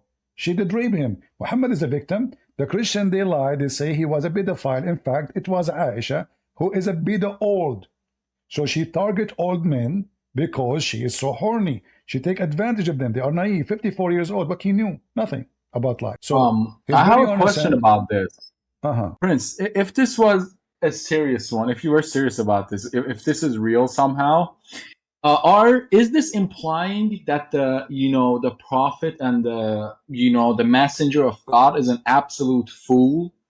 A fool? No, the such story a fool I told that you doesn't know how. The story What? I told you is just a joke, my friend. This is not real. Oh, good. Yeah. Don't take it. Just how ridiculous the Quran is. It But might Muhammad be is real. a fool You never for know. sure. We do not need to go to that story to know that Muhammad is a fool. As an example, Muhammad, he find out how the baby is made and why the baby looked like the mother or the father. So according to Muhammad, if the man have orgasm first, the baby will be a boy and will look like the father. And if the women have orgasm first, the baby will be a girl, will look like the mother. So we know that Muhammad is a fool. We know that this is absolutely false. So is the prophet of God, is the prophet implying that you can make a baby without the semen of a man? Is that what the prophet is saying? Well, you cannot make a baby without the semen of a man. But that's what he's saying. This is not what it says. What it's saying, whoever comes first, the baby will be looking like the father. Oh, okay. Yeah. Okay. And so if the man comes first, the baby will look like the father, which means will be a boy. If the woman comes first, the baby will be will be a woman, look like the mother. But we know that this is absolutely false. Most 99% of Muslim women, they never have orgasm because Muslim, they do circumcision for women. So that means they should not have female birth at all. And even the wife of Muhammad, she never have orgasm. Anyway, my friend, thank you for joining us. And, thank you. Yeah. Prince, one more thing before I go. Remember how you said don't use violence against them? Against who? They use violence. No, don't bring up violence against the Muslims if I hurt them. Remember that? Yeah, so, because I heard when I was arguing with one in real life 2 days ago, they brought up how, the Jews were bombing Palestine. Then I instantly just brought up one Abu Sayyaf group, Al-Qaeda in Arabian, Al-Qaeda in India, Al-Sahab, Ansar Allah, Hamas, Boko Haram. Then they tell me, no, Muslims are an advocate of peace. So what the Jews will do, I mean, you go, you rape your women, you kidnap their children, you take them with you, and then the Jews will send you flowers, they will bomb you, and they will spank the hell out of you. Absolutely. Yeah, all right. Thank you, my friend. Thank you. Thank you. Right. If we have any Muhammadan would like to join us, feel free. You can invite your sheikh. Doesn't matter how big, small he is. We take all sizes. And we have 30 years guarantee, return guarantee policy. So if we take you, we send you back. Don't worry. Otto? Yeah? Are you a Muslim? No. Guys, we want Muslims, please. I want Muslims. We want Muslims. Don't put your hand up unless you are a Muslim. Do we have Muslims? The only Muslim is here is Malik. And Malik, he never give us an answer for anything. I don't know what to do with him. Let us see this guy. You are back, Malik. I am back. Okay. And I will, did you hear this guy speaking? Did you hear this guy speaking about your prophet having sex with a child? She is 6 years old. Why he did that? I didn't listen. I didn't hear that. Why your prophet he married Aisha? She is 6 years old. Why Rebecca married with Jacob? If you can show me where in the Bible says that Rebecca married Jacob at the age of 3, you are my hero. Yes. All right. How old was how do you say the mother of Jesus married with you stupid. Mary was a virgin. Doesn't matter how old. Let us say she is 1 day old. No, she married. She married. Yes or no? Just stupid. She's married. Yeah, she's married. Potato. You stupid idiot. The first baby she have, if she have other babies, is when she is virgin. So she is already a woman. Have you ever heard of little girl? She is 1 day old. She will give birth. She would die. Mohmo Jola. Hello? PP. Yes. I put my hand up, but what is it? I was trying to take it off because you had asked for Muslims. Anything you want to say? Yes, I was on a Muslim channel today, and I was there was a conversation, and I had a chance to ask some questions about paradise. Okay. So the question was, if according to them, if you go to paradise, you'll be are you going to the paradise of Adam and Eve, or is it a different paradise? Because Adam and Eve paradise, there was a restriction, but according to them, on the day of judgment, the paradise that they will be in would have no restrictions. And You understand the question? So then, how is it possible then at the day of judgment there's no restriction anymore, even though there was restriction before? you see, And it was the question no, of no, no. the 72 virgins. This is not a problem. The problem is when you say there's no restrictions, that is showing you that Islam is going to be a religion of Islam, or the heaven of Islam is going to be a religion of a hippie. There's no limit of what they can do, which means you can have sex with your mother, you can have sex with men, you can have sex with animals, you can have sex with anything is around you. So when we say there's no restriction, this is not the problem. It's about it is the heaven of Adam or the heaven of Eve. It's about what is the consequence. When the Quran says, Ma yashtahun, whatever they wish, is Allah going to keep his promise? The Muslim, they say yes. So if Allah is going to keep his promise and you will have whatever you wish, we know that according to Islam, a homosexual, he will go to heaven if he says Shahada. So now a homosexual, he go and he do what homosexual do. Anything they wish, they will have. Anything. There's no restriction at all. This is why when I ask a Muslim man, what if somebody, a man, he want to sleep with you? He said, okay, so what? It says, the Quran says, whatever you wish. I said, what if somebody want to have sex with your mother? So what? Whatever you wish. What if a man, he want to have sex with his daughter? So what? Whatever he wish. So the Quran focus that anything you wish to have, anything you desire, it is there for you. You can have it. There's no restriction. And that is showing us that the heaven of Allah is the same as a community of people who they are, you know, like hippies, going naked, having sex with everybody. Everything is available. Everything is, there's nothing called lawful and lawful. And that will show us that this is what is evil community is. If Muslims don't see it evil, well, we see it evil. For this has become a house of God, which is nothing but sexuality. There's nothing there. Food and sex, food and sex. There's no prayer. Nobody worship Allah. There's no holiness. There's no decency. Do as you wish. This is why wine is forbidden in earth, but it's not forbidden in heaven. Because there you can drink as much you want. And the reason Muhammad, he forbid wine, not because he's against wine, but because they start laughing at him and his followers, that they are a bunch of drunk people. And he never said, actually, it's forbidden for you. The Quran never said it's forbidden for you to drink wine. It says avoid it. And there's a huge difference between avoid it or it's forbidden. You know, avoid this thing. It's an advice. Forbidden, it is totally unlawful. The Muslim, they used to go to pray and they are totally drunk, as you see, chapter 4, verse number 43. And the Arab, the Christian, the Jews, they start making fun of Muhammad and his religion. Say, look at his followers. Look what kind of people they are following him. A bunch of drunken people who keep falling apart behind him. All right? Do we have any Muslims? Yes, and I was also gonna say, I noticed almost all those channels. It looks like they don't even have actual people that use their brains to think. Everyone is like any answer the person gives, everyone believes it without even thinking about, wait a minute, this person didn't answer a single question. Well, answering question in Islam is always based on certain things. Like I say, I don't know. Like always when they try to escape something, they say, I don't know. But when Muslims, they speak between each other, the story is different. As an example, there's a video, I don't know who recorded. There was 3 or 4 Abdul talking to each other. Supposedly it's private. So they were talking about the chapter in the Quran approving you to be a pimp.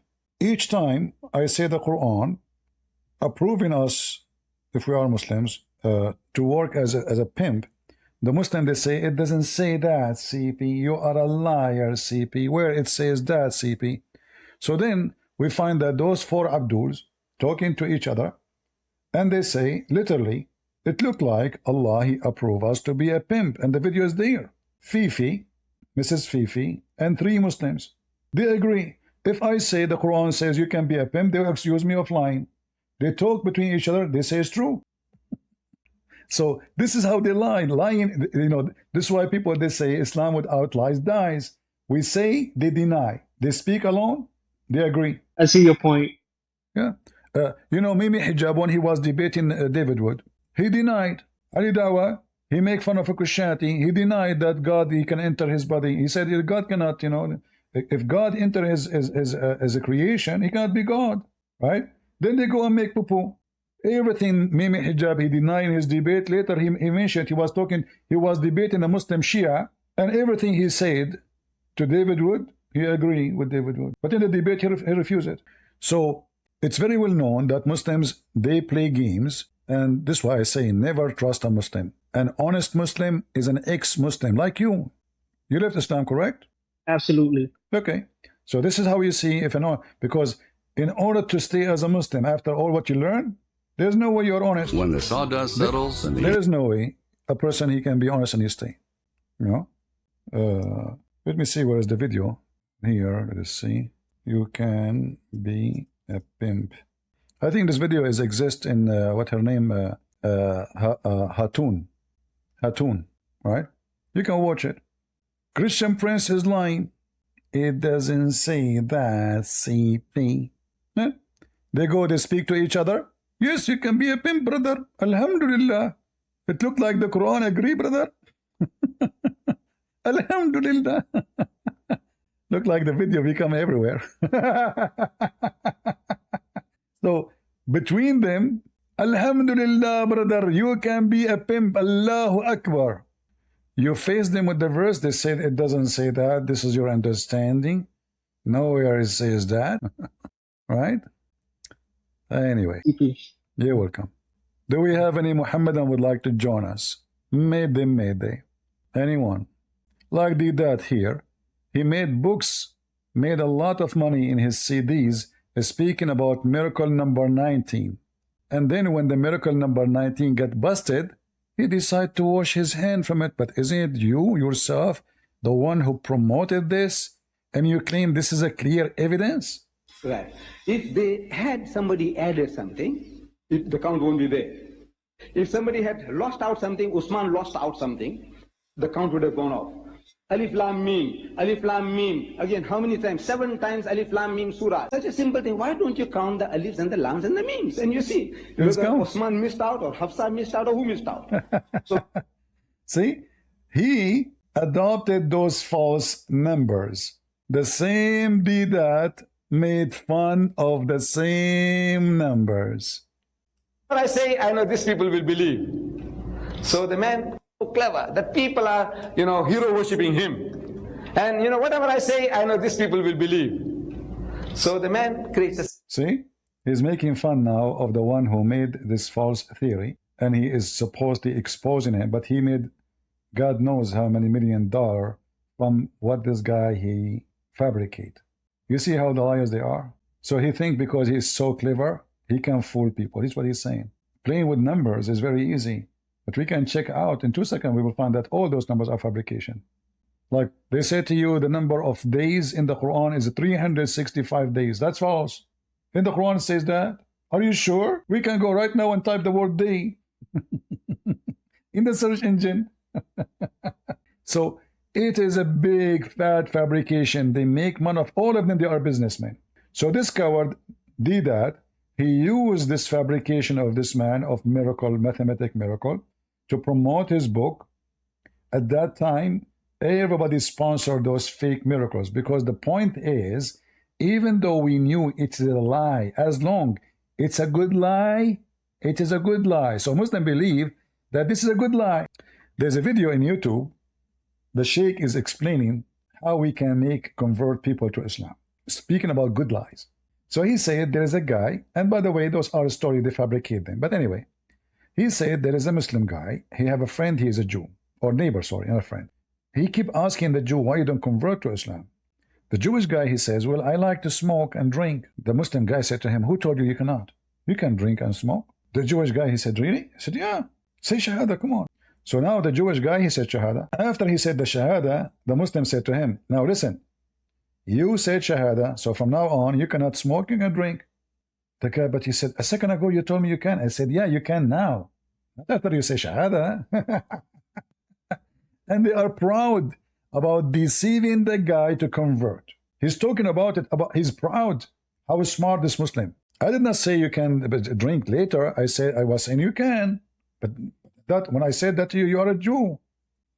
So deception is their God. Deception is the Quran. My first book I wrote is called The Deception of Allah. Why? Because Allah said Allah is the best of deceivers. And the Muslim in translation, they say Plani is the best of planners. And then I made the second book I wrote.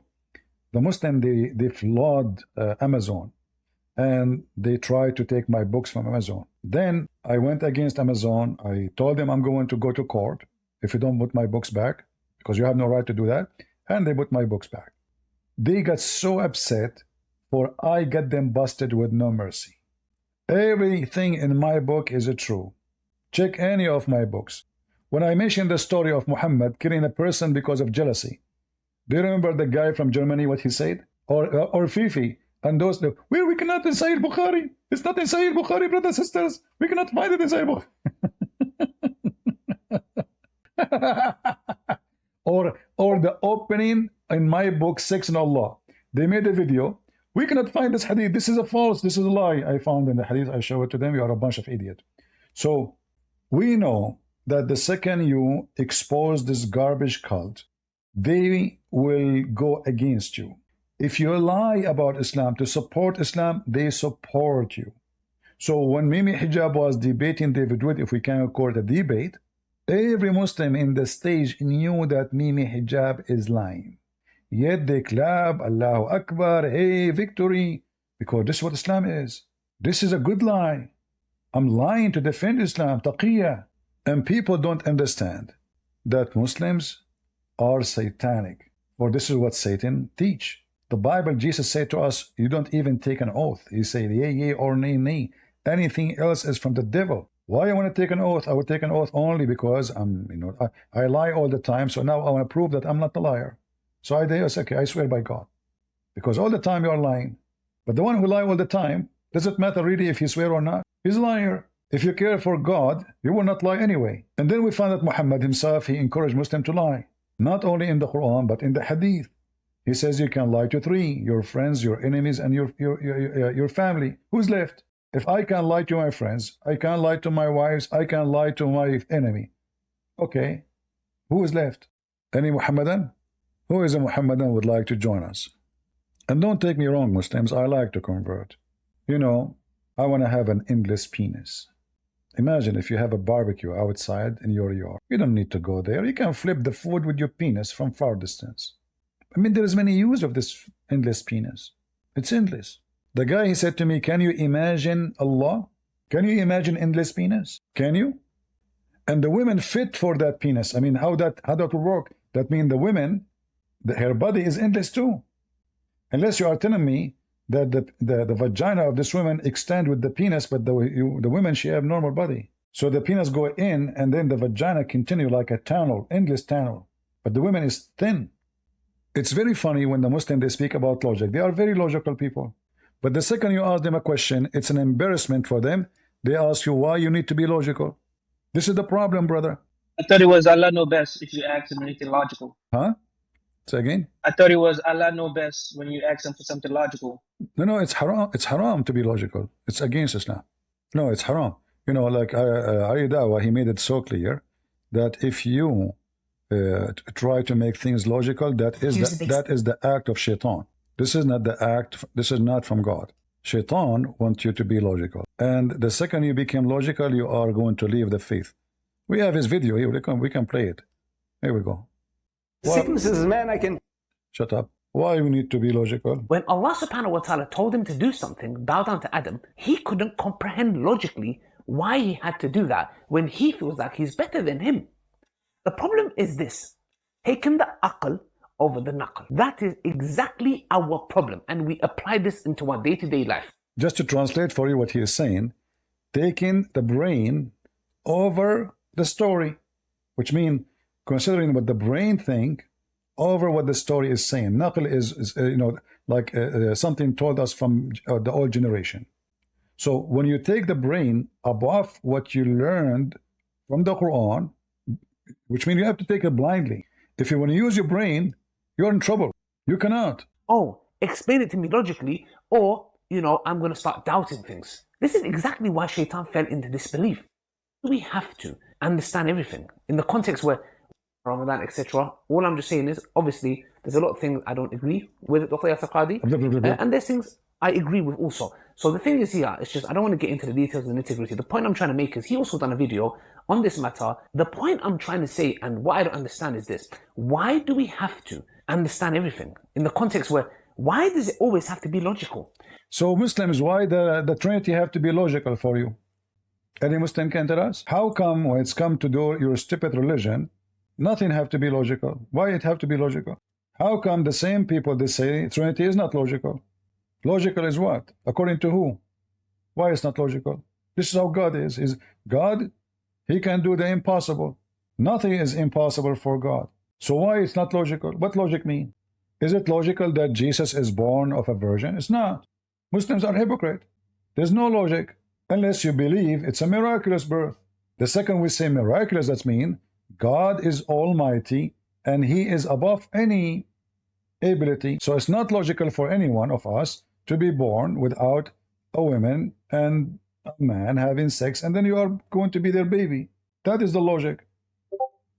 So the Muslims, they come with hypocrisy. Logic is needed when they want to attack Christianity. Logic is haram when they speak about Islam. It's forbidden, brother. It's a sin, brother. Haram. You should not be logical. In the context where why does it always have to be logical? Why does it have to be something where we're like, oh, explain it to me logically, or, I'm going to start doubting things? This is exactly why Shaitan fell into disbelief. When Allah... So Shaitan is the one who make you think logical. Did you hear it? This is the same guy who made a video saying Trinity is not logical. Can you believe it? How hypocrite liars they are. And then I noticed they never give any references when they are giving you answers because they know they're only giving you their opinion, and on their opinion it's not actually based on anything according to the religion. Even the opinion of their scholars most of the time is based on nothing. Like, if you go and open Ibn Kathir, you will see tons of opinion of Ibn Kathir based on nothing. He don't even quote Muhammad says that. He says it doesn't make sense, so I don't accept with this. So when they want, it doesn't make sense. When they want, it makes sense. For us, you will not find a Christian trying to say to you, okay, the Bible says God created the earth and the heaven in 6 days. In the 7, he's done. I don't go and say the 6 days mean 6 million years. I don't fabricate. The Bible says 6 days. It just says 6 days. It doesn't say million. It doesn't say 6,000. It doesn't say 6 billion. It doesn't say that. The Muslims, because this is the religion of the hypocrite, science now, they say it's millions of years. Suddenly the day is a mere billion year. Anyone remember when this the two Abdul, they call me and they want to show me the video of NASA about something happened to the moon? Anyone remember? They gave us a video, and what NASA is saying, they are not saying the moon is split. They are saying that there is proof that the moon is alive, which means there's magma inside. This is not about the moon split or, So they gave me the video. In the video, it says that there is something happened, couple of hundreds of millions of years. The Muslims, because they are so stupid, there is something happened to the moon. Hundreds of millions, but did not notice that their prophet exist only 1400 years ago. So they gave me the video. We played the video. The second I showed them, did you see what it says? He said, where it says that? I did not hear that. No, it doesn't say that. Yeah, got them busted. They are just a bunch of fools. They believe just give them anything. Anything will make Islam look good. They don't question it. And then we question it, and then we get them busted. The same as the Dawah, he says, the scientific miracles of the Quran debunked. How many times this guy in a speaker corner, he speak about scientific miracles, and he himself, he said he became a Muslim. He's a Muslim. He's born of a Muslim family. What Muslim? But now it's a time where you cannot deny it. Debunked. It is totally debunked. what you can say. So all those years, 20, 30 years of lying to people about scientific miracles in the Quran, it turned to be all of it is hocus. Subhanallah. Subhanallah, subhanallah. Subhanallah, brothers and sisters. Somebody give him some hormone. It said that there is 5 ozone layers. So 7.6. Who have ever said that this is the ozone layer? Hold on. I was debating with them, and I can remember this very clearly a couple of years ago. Some Muslims, so they can understand, were celebrating as if I was like, oh my, scientific miracles in the Quran got debunked. And I thought, while I'm sat here, I'll quickly touch up on this quickly because it's not really that important. So in the Andrew Tate video that I did, I mentioned that the scientific miracles in the Quran got debunked. And for some odd reason, funnily enough, like as if they thought that it was a slip of the tongue. I'll repeat it again, very carefully. The scientific miracles argument in the Quran got debunked. The question is, debunked by who? Who is the first one who wrote a book debunking the scientific miracles? I heard his name is a Christian prince. We got you busted. Do we have any Muhammadan? PPS, I have a quick question too. All right. So I also asked him about abrogation, and he was like the abrogation is for wisdom. So then I wanted to ask him, but he he didn't want me to ask any more questions. So I wanted to ask him, like, let's say right now, if you go to war, like let's say against another country, and you kill the men there, are we now still allowed, according to Islam, to take the woman? And since you remember the line about what your right hand possess, so I wanted to ask him, where's the abrogation for that one now? Because now you can't do that. It doesn't make any sense because then you become a savage if you do that. Yeah, but you know, this is not really the good argument for this. The good argument is if Allah is abrogating things because, like, I understand what you are trying to say, but if Allah, this is what you need to say to them. I'm just trying to help you. You need to say to them, if Islam the last religion, the Quran cannot be abrogated no more. But most of the Quran does not fit with today anymore. So where is the abrogation for it? So if we cannot, if this is the reason of abrogation, then the abrogation should continue as long as a human being live. Not only for being savage or not. So if at that time something was accepted, which is possible, why not? I mean, we know that's a human being through history. Things change. You know, what was accepted yesterday is accepted today. Like even in the West, not long time ago, women, they cannot go on the beach and wear those bikini. So like the pant starts shrinking. It's almost become nothing. So society was not accepting something. Society now is accepting things. But that means if this is the reason, then the Quran should be abrogated all the time. It cannot be the final message of Muhammad, and Muhammad cannot be the final messenger because Muhammad is dead. Therefore, there's no more abrogation for what is given. So Allah have to send a new messenger to abrogate what is sent by a previous messenger. Plus, why Muhammad he abrogates something he just said yesterday? So I can take that okay, Musa says something thousands of years ago, and then a prophet came long after. Well, the life changed. So that is abrogated. But Muhammad, he said things yesterday, he changed it by the morning. And even the Arab, they mentioned that, and they say, look, this potato Muhammad, he enjoined his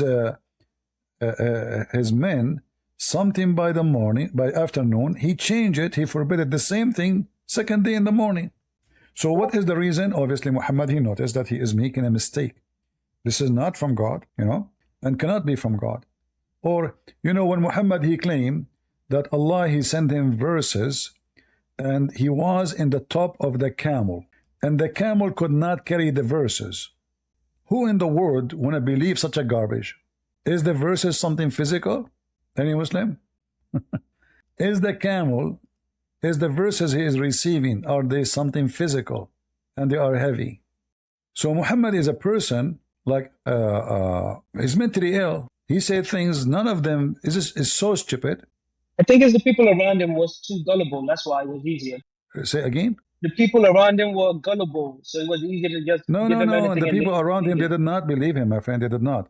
There's a group of men around him. They are doing business. So there's many false prophet in the Arabian Peninsula. Every few weeks you will have a new prophet. So Muhammad was competing with others, and there's a struggle for business because it's all about business. So Abu Bakr or Omar, those are going to get the benefit, and later they become the caliphate. Omar himself, he got Muhammad busted. If you remember, when Omar, he says, the black stone, I know that you are useless, cannot hurt, you do no harm, no benefit, correct? Yes. But Muhammad himself, he said that the black stone is going to be witness in the day of judgment. Whoever touched them is going to erase your sin. So which one of them telling the truth? Obviously Omar. But Muhammad don't dare to punish Omar for what he said. Omar, he knew that Muhammad is a fraud. Aisha, she made fun of Muhammad many times. She said to him, and you are the one who claimed to be prophet of Allah? She's making fun of him. So there's people who get the benefit, they sponsor him because of the benefit they will get. And there's people, they've been forced. When Muhammad, he paid Bani Umayyah a lot of money, so they convert to Islam. Those people don't believe in Islam, and they don't accept Muhammad. They don't like him, they hate him. He paid them money so they will convert. By making them convert, he added warrior criminals. They love to kill. And then Muhammad, even he said, Islam is victorious by the evil ones. Islam is victorious by the criminals. He admit. And later, those same people who he paid them to convert to Islam, they killed his family. Ali and Fatima and her kids, they slaughtered them and they hijacked the caliphate. Islam is just a gang. So the spread of Islam was not even by Muhammad. The spread of Islam was by this family. The same family, Muhammad, he paid them to convert to Islam. Abu Sufyan. Later, they are known as the Umayyin. When Muhammad, he said that the chapter of Al-An'am was delivered to him carried by 70,000 angels. Did any Muslim ask him where are they? And why it take that much huge number? The only answer for this, that this chapter was so big. Where is the chapter now? Did it shrink? Why we need 70,000 angels to carry a chapter? Do we have any Muslim? 70,000 angels to carry a chapter, and this is the chapter of the animals? Why? Huh? Muhammad don't lie. Muhammad himself is the father of all lies. 70,000 angels, huh? True story. Let me see if I can find you the reference. But I don't think I can find it in English, but no problem. Let's see. Imagine I say 70,000 angels, they delivered to me this revelation, and it was so heavy, brother. How big this... yeah, here we go. The only chapter, according to here, it says, the one who came in full, like one delivery, it was the chapter of Al-An'am. They delivered it to Allah Prophet as one delivery, and it was carried by 70,000 angels. Except for Surah Al-An'am, for it was revealed in a group, and 70 angels spread it from all the heavens until they brought it to the Prophet. May God's prayers and peace be upon him and his family. It was not recited to a sick person except that God healed him. Muslims, why we need 70,000 angels to carry this chapter? What happened? How big it is? How many kilos? This is a chapter of Al-An'am. Why we need 70,000 angels? Huh? Any Muhammadan? 100, read with me. This is the total number of this chapter, 165 verses. Why we need 70,000 angels to carry it? And did they carry a physical book? I thought Muhammad received recitation. So the angels, they carry recitation, and then the Muhammadan, they say to you, Islam is about logic, isn't it? Any Abdul? Mayday. Do we have any Abdul? Look like we are out of customers for today. So guys, did we explain to you the topic? Did we learn that the whole story of the 19, first of all, it's a lie. The numbers are fabrication. I can debunk any one of them by counting right now. And the top of that, Muhammad, he created the numbers to fit with the Jews. The Jews, they made fun of him. They gave him false information that in our book, which means the book of the Jews and the book of the Christians, in our books, we have 19 guardian for the heaven, so for the hell. How many Muhammad you have? The stupid Muhammad, he believed them. So he gave them verses confirming what is in their book. And the verses in the Quran saying that. Which mean, what Muhammad and they try to make it a miracle, in fact, it is a proof that Muhammad is a fraud. And it says here clearly that the reason this 19 is important, so the people of the scriptures, they will attain certainty. Why? Because it is in total agreement, according to the foolish Muhammad, that this is what the Christians and the Jews believe, that the guardian of hell are 19 angels in their book. Do you see how we get them busted so easy? And how stupid Muhammad is? Can you go through the incident of Mubahala? Well, Mubahala is just another proof Muhammad is a fraud. The Christians came from Najran to debate Muhammad. He could not answer them. He says, come, bring your wife, bring my wives. And here you see Muhammad is an ignorant. Don't you know that those are monks? They don't get married. They're monks. What my wives? Bring your wife, I bring my wives. Bring your children, I bring my children. He don't even have children. And let us invoke Allah to curse the one who's lying. Well, this is not about lying. If somebody believes in something, doesn't mean he's lying. If someone, he's a Muslim, and he come to me and he believe Muhammad is a prophet, he is not lying when he say he believe in Muhammad. He believe in a lie. This is different. Lying is you saying something you know it's not true. Believing in a lie doesn't make you the liar, make you a victim of a lie. So Muhammad here made another stupid mistake. And how that will prove who's right, who's wrong? Let us invoke curse on the one who's lying. Are you saying to me Allah will not expose us unless we ask him to curse us?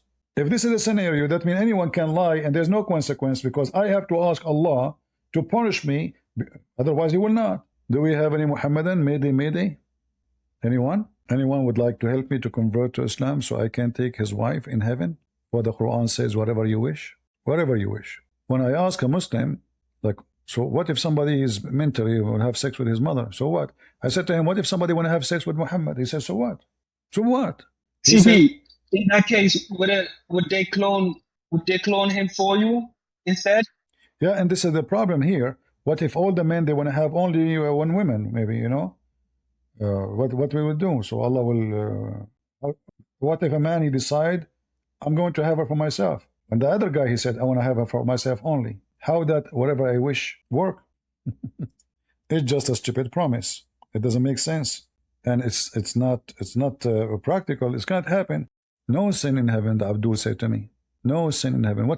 He screamed at me. He says, what you don't understand? There's no sin in heaven. Why you don't understand? A Christian prince is not understanding. No sin in heaven. Well, if you think about it carefully, everything Muhammad, he said and he did is a sin.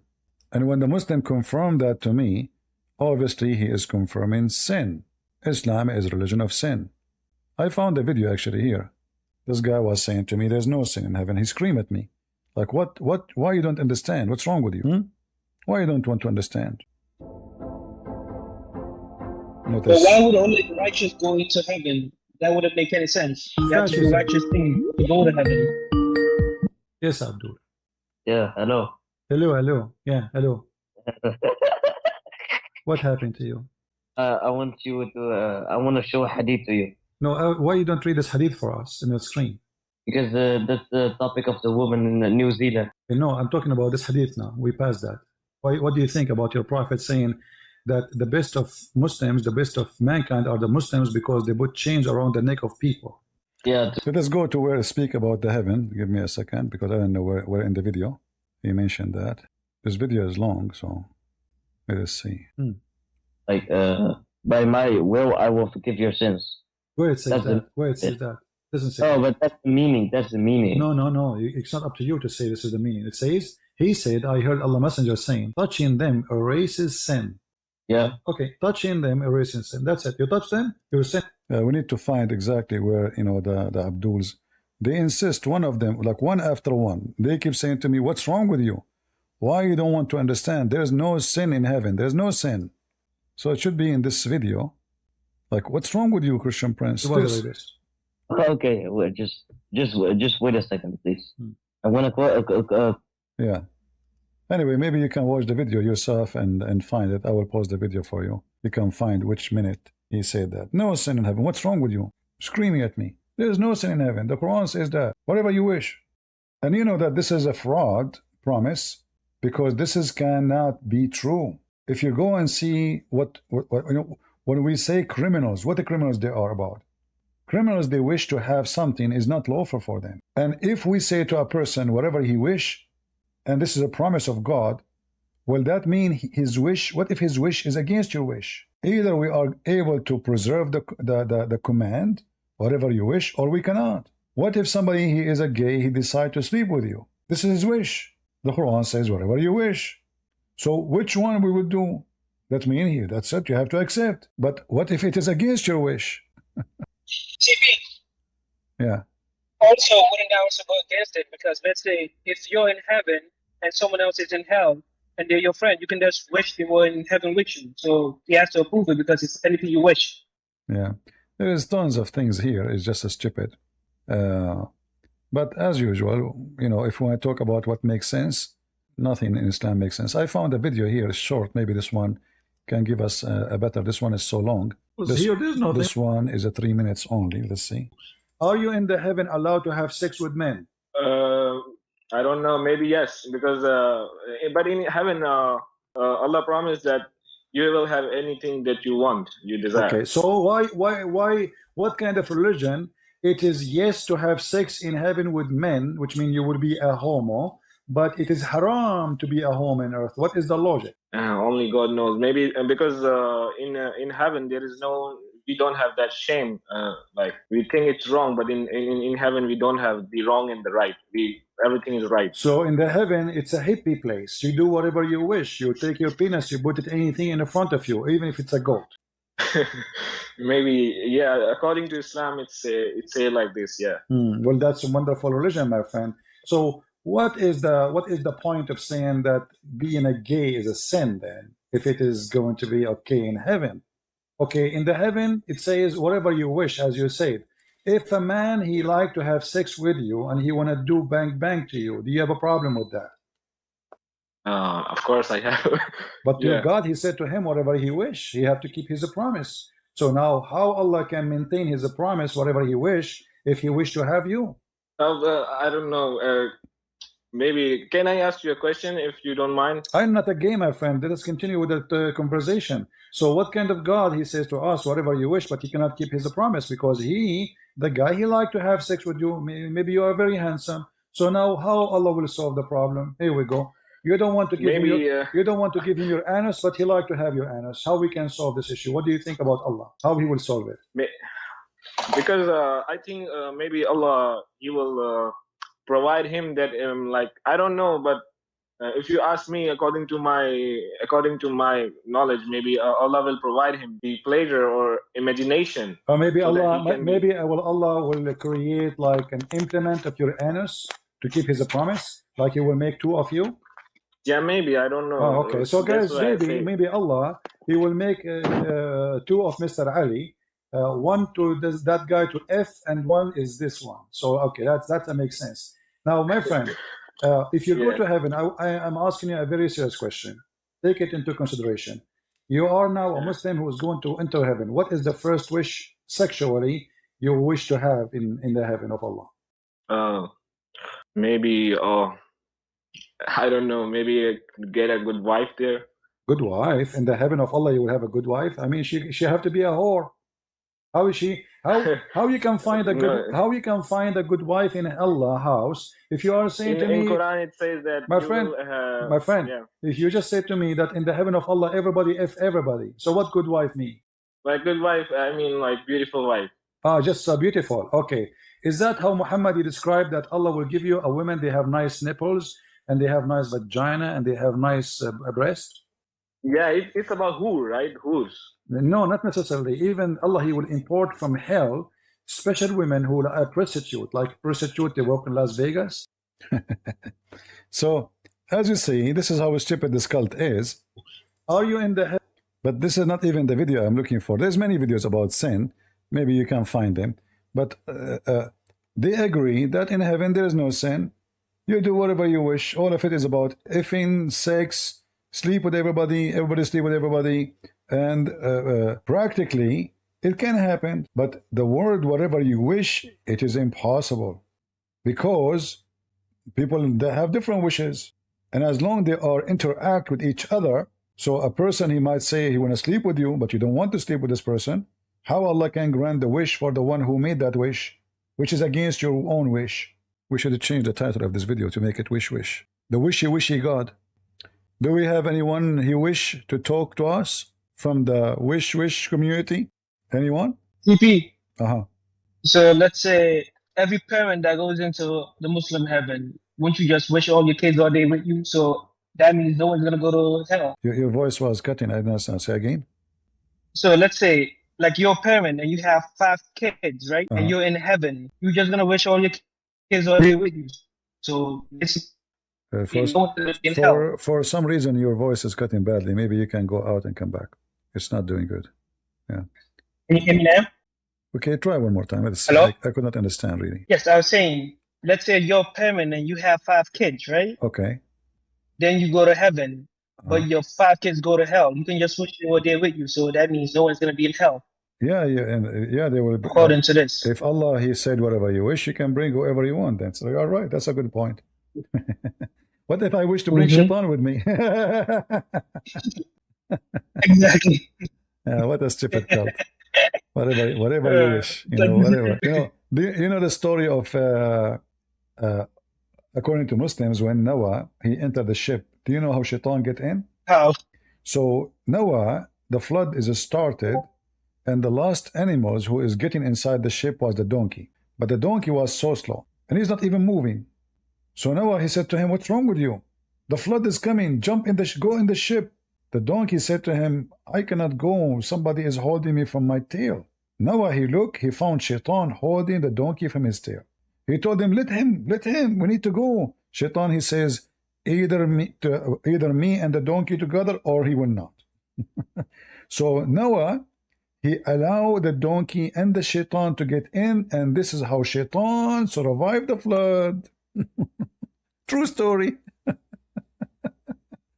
Do you swear by the Shin? Huh? Do you swear by the Shin? Yeah, this is Ibn Kathir. Not only that, Noah, he found inside the ship. I don't know if somebody have the link in English, so we can show to everybody. he found a mice in the ship, so he asked Allah for help. Allah, he made the lion have a flu. The lion, he sneezed. A cat came from his mouth, and this is how Allah helped Noah to fight the mice so they will not damage his food in the ship. Makes sense. The lion sneeze. He will sneeze what? He sneeze cats. Very normal. Yeah. That's why when I ask Muslims, do you believe in Ibn Kathir? They refuse to say yes. They know that Ibn Kathir is just an idiot. Yeah. The lion, he sneeze. True story. Any Muhammadan here, he is a lion, he sneezed for us. Let me show you the reference. But I don't think you will find this in Ibn Kathir in English. But you can try. I don't know. You can try. Let us see. In Ibn Kathir, volume number 2, page number 461. Heaven allowed. Let me show you. Give me a second. I doubt you will find this story in English. I don't think so. So here it says, and regarding, maybe somebody can look and see if we can find this, this chapter.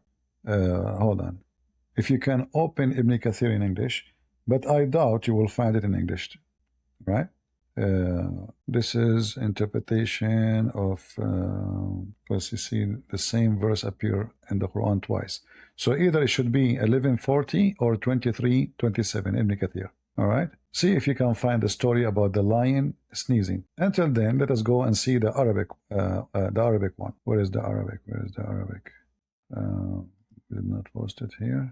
Okay, let's go to this. So this is Ibn Kathir, and here it says, all right, the first animals who enter the ship was the birds, and the last animal who enter was the donkey. And Iblis, which means Shaitan, he hold the donkey from his tail. And then Noah, he says to him, come on, get up, get up. And then he could not because Shaitan is holding him. So Noah, he said to him, okay, enter even if Iblis or Shaitan is with you. Let us read together. The first bird to enter was the donkey, and the last animal to enter was the donkey. Then Satan clung to his sin and wanted to get up, so Satan weighed him down while he was clinging to his sin. So Noah, peace be upon him, began to say to him, what's wrong with you? Come in. He got up but was not able to, so he said, come in, even if Satan is with you. So they entered the ship, and he mentioned some of them. The predecessors were unable to carry the lion with them until the fever fell upon it. So Allah, he made the lion have a fever, and this is why he was able to, the story is trying to explain how he was able to convince Mr. Lion to jump in the ship. Like how you can convince the lion, you know. So very simple. Allah made him have a fever, he gets sick, he slept, Noah, he carried him. Very simple. We saw the story. Then here you will see the other side of the story. Let us see where he sneezes. Where is the sneezing stuff? Here we go. So here it says, by the way, those stories all are true.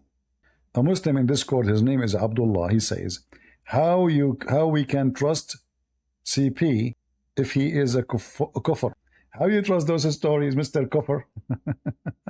When Noah loaded 2 of each pair into the ark, his companion says, how can the livestock be at peace with the lion with them? So God gave him a fever, and it was the first fever that descended on the earth. Then they complained about the mouse and said, the worm is spoiling our food and our possessions.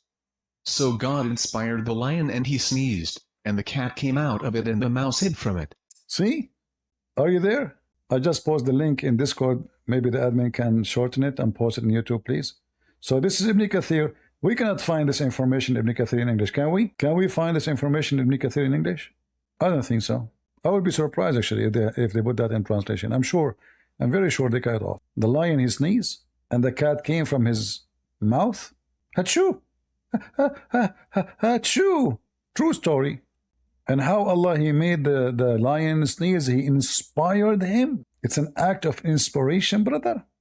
This should be in Ibn Kathir, chapter 11, verse number 40. You know what? Let me check.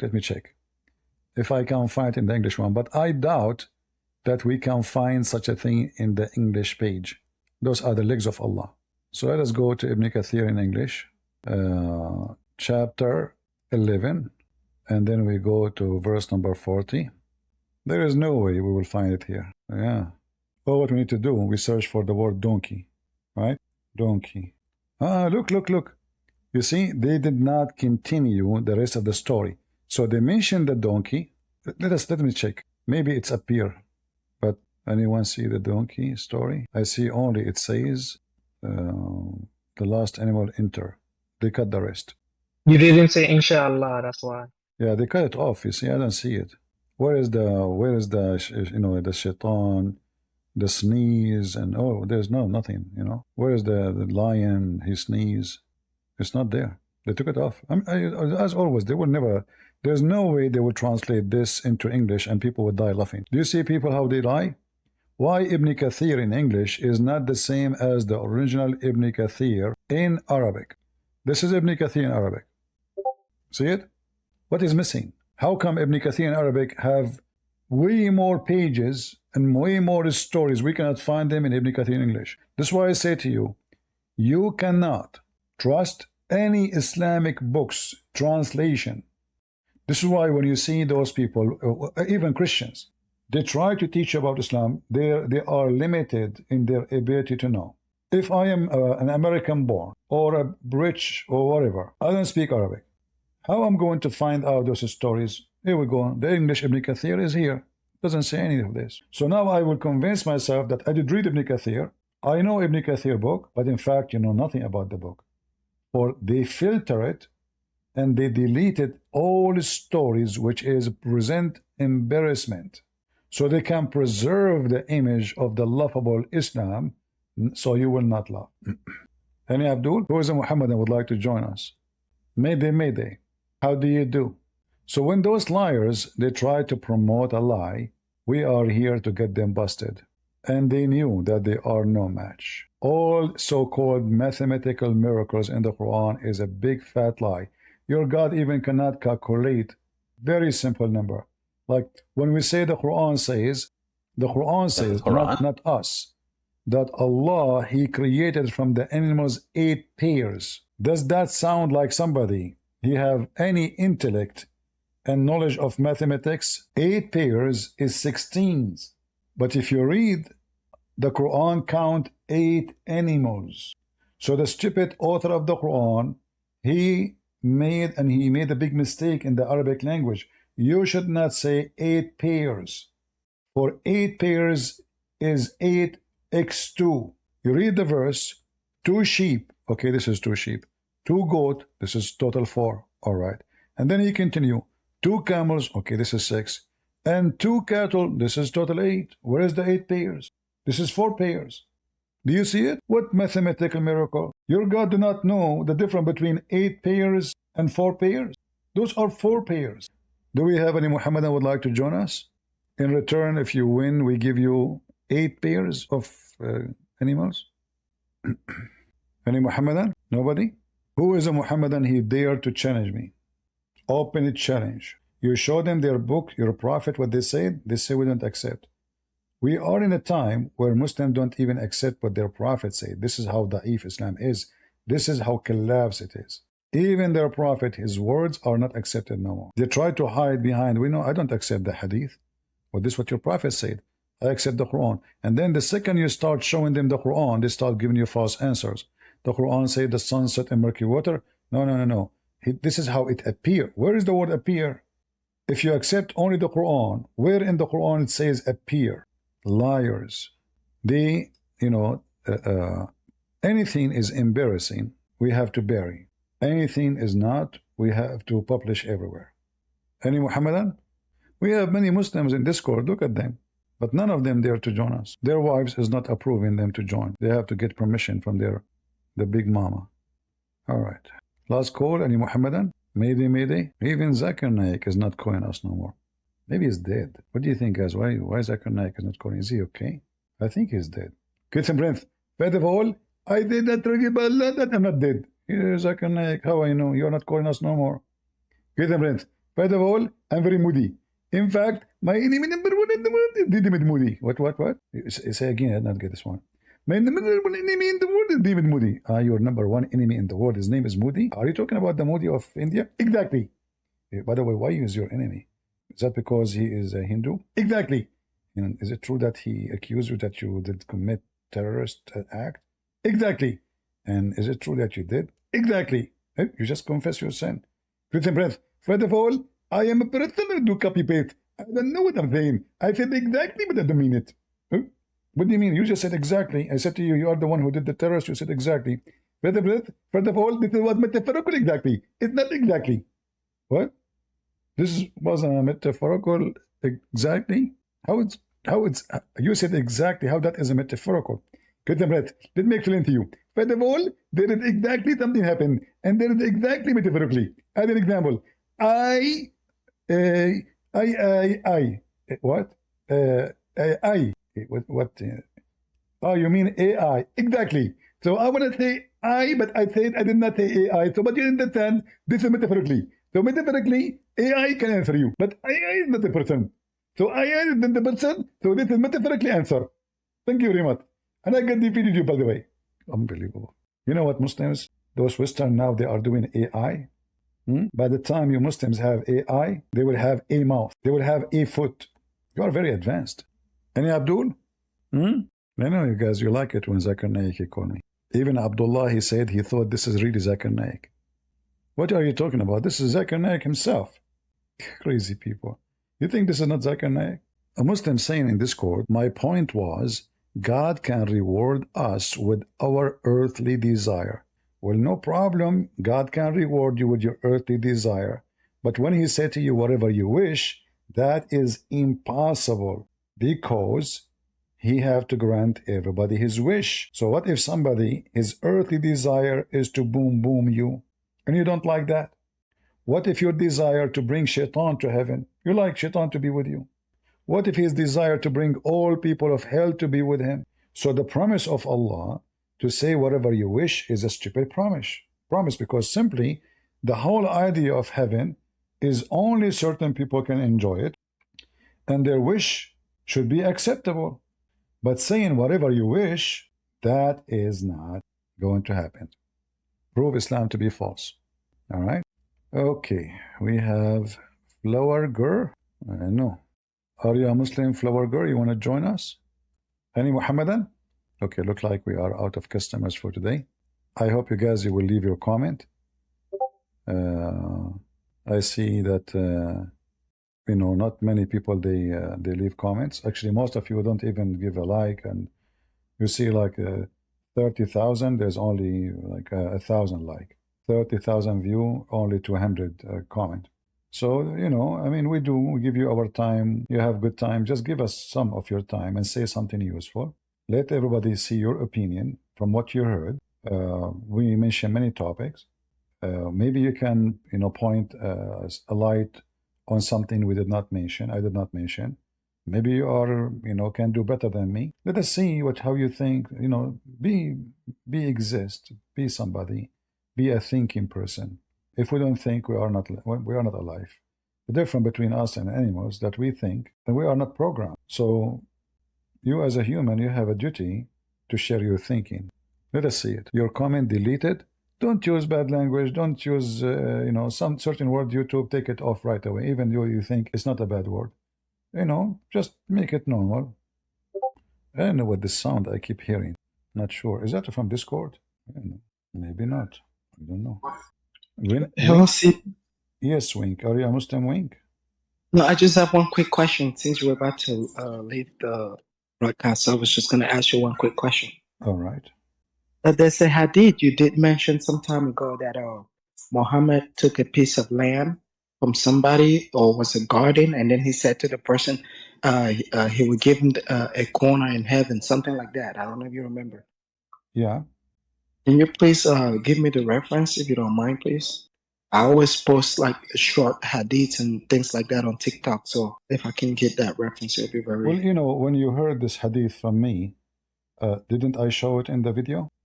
It's been a long time ago, maybe months ago. See, so this is your fault, because we keep asking people, like, you know, when you see something, you can freeze the screen. You can use your phone. Like now, the phone can help you to search.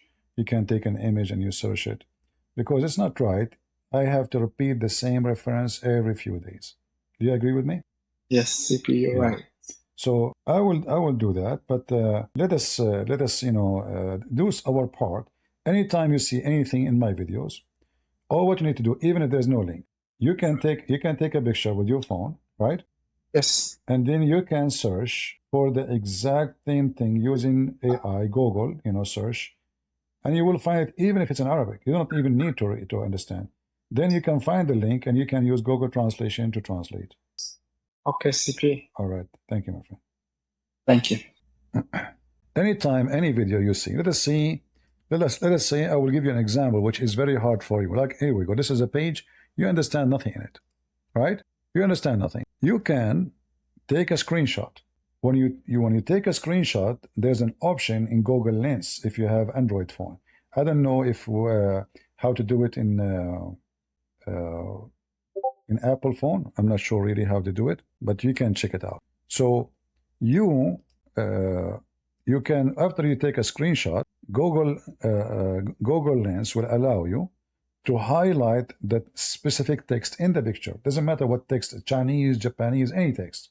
You can copy it with your finger, post it in Google Translation, Google browser, and you will find exactly the same thing.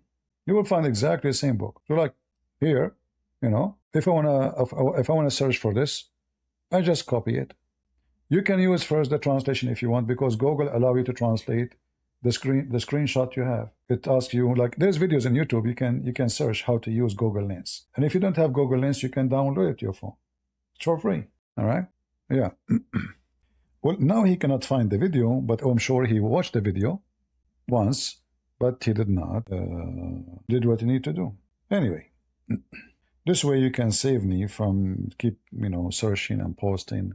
Let us see. Anyway, if any of you would like to go to heaven and you have a farm, I accept farms. So here, let us see, give me a second. I have tons of references in front of me, but I'm trying to find something can be useful. All right. Let us see if we can find this reference here. All right. This is the link. The one who asked me. This is the link. Don't lose it. I will post it in Google and YouTube too. And I will show it in the screen. Now, the story have many versions of it, but this is one of them. The verse says, who give Allah a good mortgage? Allah is begging for money. Chapter 2, verse number 245. Abu Dahdah, he said, this is the name of the person. The messenger of Allah, he says, who want to give Allah a mortgage? He said, yes, Abu Dahdah, what you have in your hand for me. So he said, I give Allah a mortgage, which is my farm. Here the word is ha'iti. Google will translate it for you false as a wall, but it's not a wall. It is a farm.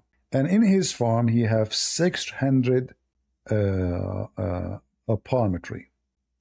And then there's the other hadith. It says that Muhammad, he promised him heaven for the exchange of his farm, which have... Who is the one who will lend to God a good loan? Al-Baqarah, 245. Abu al-Dada said, O Messenger of God, that God Almighty wants a loan from us. He said, yes, Abu al-Dada. He said, show me your hand. So he gave him his hand and said, I have lent my Lord my wall, and his wall contained 600 palm trees. Then he came. So the guy is giving Allah a mortgage. What is the mortgage? A farm have 600 palm tree. The man, he went back to his home and he told his wife, ad-Dahdah. In Arabic mean mother. He said to her, oh, ad-Dahdah, good news. I did lend my God my farm. O al-Dada, she said to your father, and he said, go out, for I have lent it to my Lord. So he's saying, the translation is messed up, So the guy is so happy that Muhammad, he scammed him and he just took his farm. Can you believe it? In different hadith, it says that in return, Allah, he gave him, Muhammad, he promised him a palm tree in heaven. That's a good deal. The guy, he will get a palm tree in heaven. What do you want more? You gave me a farm right now, have 600. You see, we are talking about the desert. So a place have 600 palm tree. This guy is so rich. This is paradise. This is desert. Not everywhere the trees can grow. They have water. That means there is water in his land. So he's a lucky person. 600 palm tree, not 6 palm tree. And what kind of a prophet? He is telling his followers that my God asked me to ask for a mortgage. Isn't it this is God? And by the way, this hadith is sahih. If you translate here the reference, it says all sahih. Sahih, sahih, sahih. All is sahih. So if the Muslim says to you this is da'if, get them busted. All right? Yeah. Oh boy. Anyway, if you think about it, any one of you have a farm, have 600 trees, you want to go to heaven, give it to Christian Prince. I will give you a ticket right now to heaven. Right now, I will speak to Allah. Right away, I will call him. He will give you a corner lot in heaven. And Muhammad, he is promising him, which is meaning that for every palm tree you donated to Allah, Allah will give you a palm tree in heaven. So think about it, guys. Which one is better? Look like I cannot find this hadith here. Yeah, but for sure we can find it here. Let us see. Here we go. Give him, you see in red, it says here, give him your palm in exchange for a palm tree in paradise. And this is sahih. All of this is say the same. He went to his wife and he is so excited and he said to her, I gave my farm for exchange of a palm tree in heaven. His wife, she said to him, you made the great bargain. That is a great bargain. So he came to his wife and said, O al-Dada, get out of the wall, for I sold him for a palm tree in paradise. She said, you have made a profit from the sale, or something similar. So you made a great deal. That's a great deal, Hey, wife, leave. I just sold my farm for exchange of palm trees in heaven.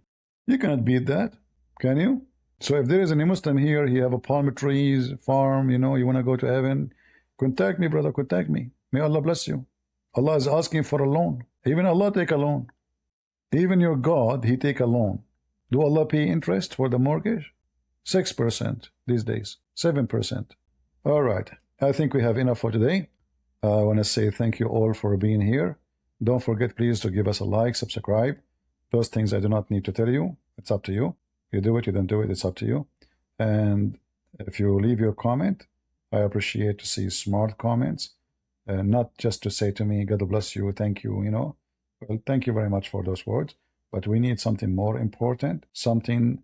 I want to see the smart person inside you. I will see the gift that God gave you. I believe all of us, we've been given gifts. All of us, God gave us a brain, so use it. From all what you learned today, from all what you heard, from me or from the Muslims, what say you? Where do you stand? Do you agree with me? Do you agree with them? Did I prove to you? And give us your own thought. And if you have extra knowledge we did not mention, please share with us. Like maybe you know a book mentions such a story, like a legend somewhere. Maybe Christian Prince did not mention it. Maybe in the books of the the Hindus, maybe. I'm sure many of us, we have a lot of information, and it's going to be so good if we can share it together and we learn from each other. You know, life is about learning. Anyone he think he knew everything, he's a fool. Me, myself, I learn every day. I read every day. I never stop reading. Because the more you read, the more you learn. And the more you learn, the more things will become clear to you. Knowledge is very important. For the Bible says to us, my people have been destroyed because of their ignorance. And the Muslim, they prey on your ignorance. They chase the one who is ignorant. They will never be convincing with someone he is knowledgeable. So if you are a simple person who knows nothing, they can fool you, they can lie to you, they can say scientific miracles, they can give you numbers and you do not know how to calculate, and oh, this is really too much, this is a lot. Wow, this is religion. Look, they have scientific miracles, Quran, mathematics. Oh, this is amazing. But all of this is a scam. It's the same as those timeshare. You know, anyone knows the scam of timeshare? They convince you that for a little number, you will have a nice vacation in Haiti, in here, in there, just $1,000, just $2,000. And they make you sign a contract and you pay maintenance for something you never own for the coming 100 years. So they run their business overseas and they don't pay for maintenance. It's you who pay for it. They sell the same apartment to 100 people like you. And they fool you. They say to you, you can stay there for a week. And they are the one who choose for you the week when you go. So you became their slave for the coming 100 years. And then you will hire lawyers to, how I can get rid of this contract. It's almost impossible. This is how Islam is the same as timeshare.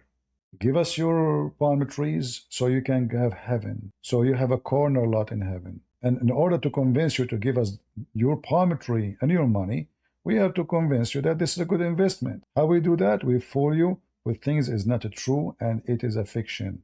No proof of it. In fact, everything proved the opposite. So be aware of false teachers. All right? Be aware. For false teachers exist everywhere, including in our churches. There's always a very easy way to find out who is a false teacher. Ask him 2 questions. What do you think about Islam? If he says to you, we believe in the same God, the same, etc., this person is a liar. Ask him what he thinks about homosexuality. If he starts saying anything except the answer, he is a liar. We know the answer from the Bible. So those who they are politically correct, they are not the men of God. Men of God, they say what they believe, not what they should say, because of somebody else belief. Men of God, they respect the one deserve respect. They don't say we respect your belief, even though if it's satanic. I don't respect your belief. I don't. You have to give me a reason to respect your belief. If it's respected, I will respect it. If it's not, it's not. So don't be the same as those copy-paste political correction agenda foolishness. Men of a truth, women of a truth, they don't sugarcoat things. Say it as it is. Otherwise, don't call yourself a believer, for you are not. A believer is someone he say what he believes. Nothing more, nothing less. Thank you all for being here. May the Lord bless you. God is good. so is Jesus, and I mean to that.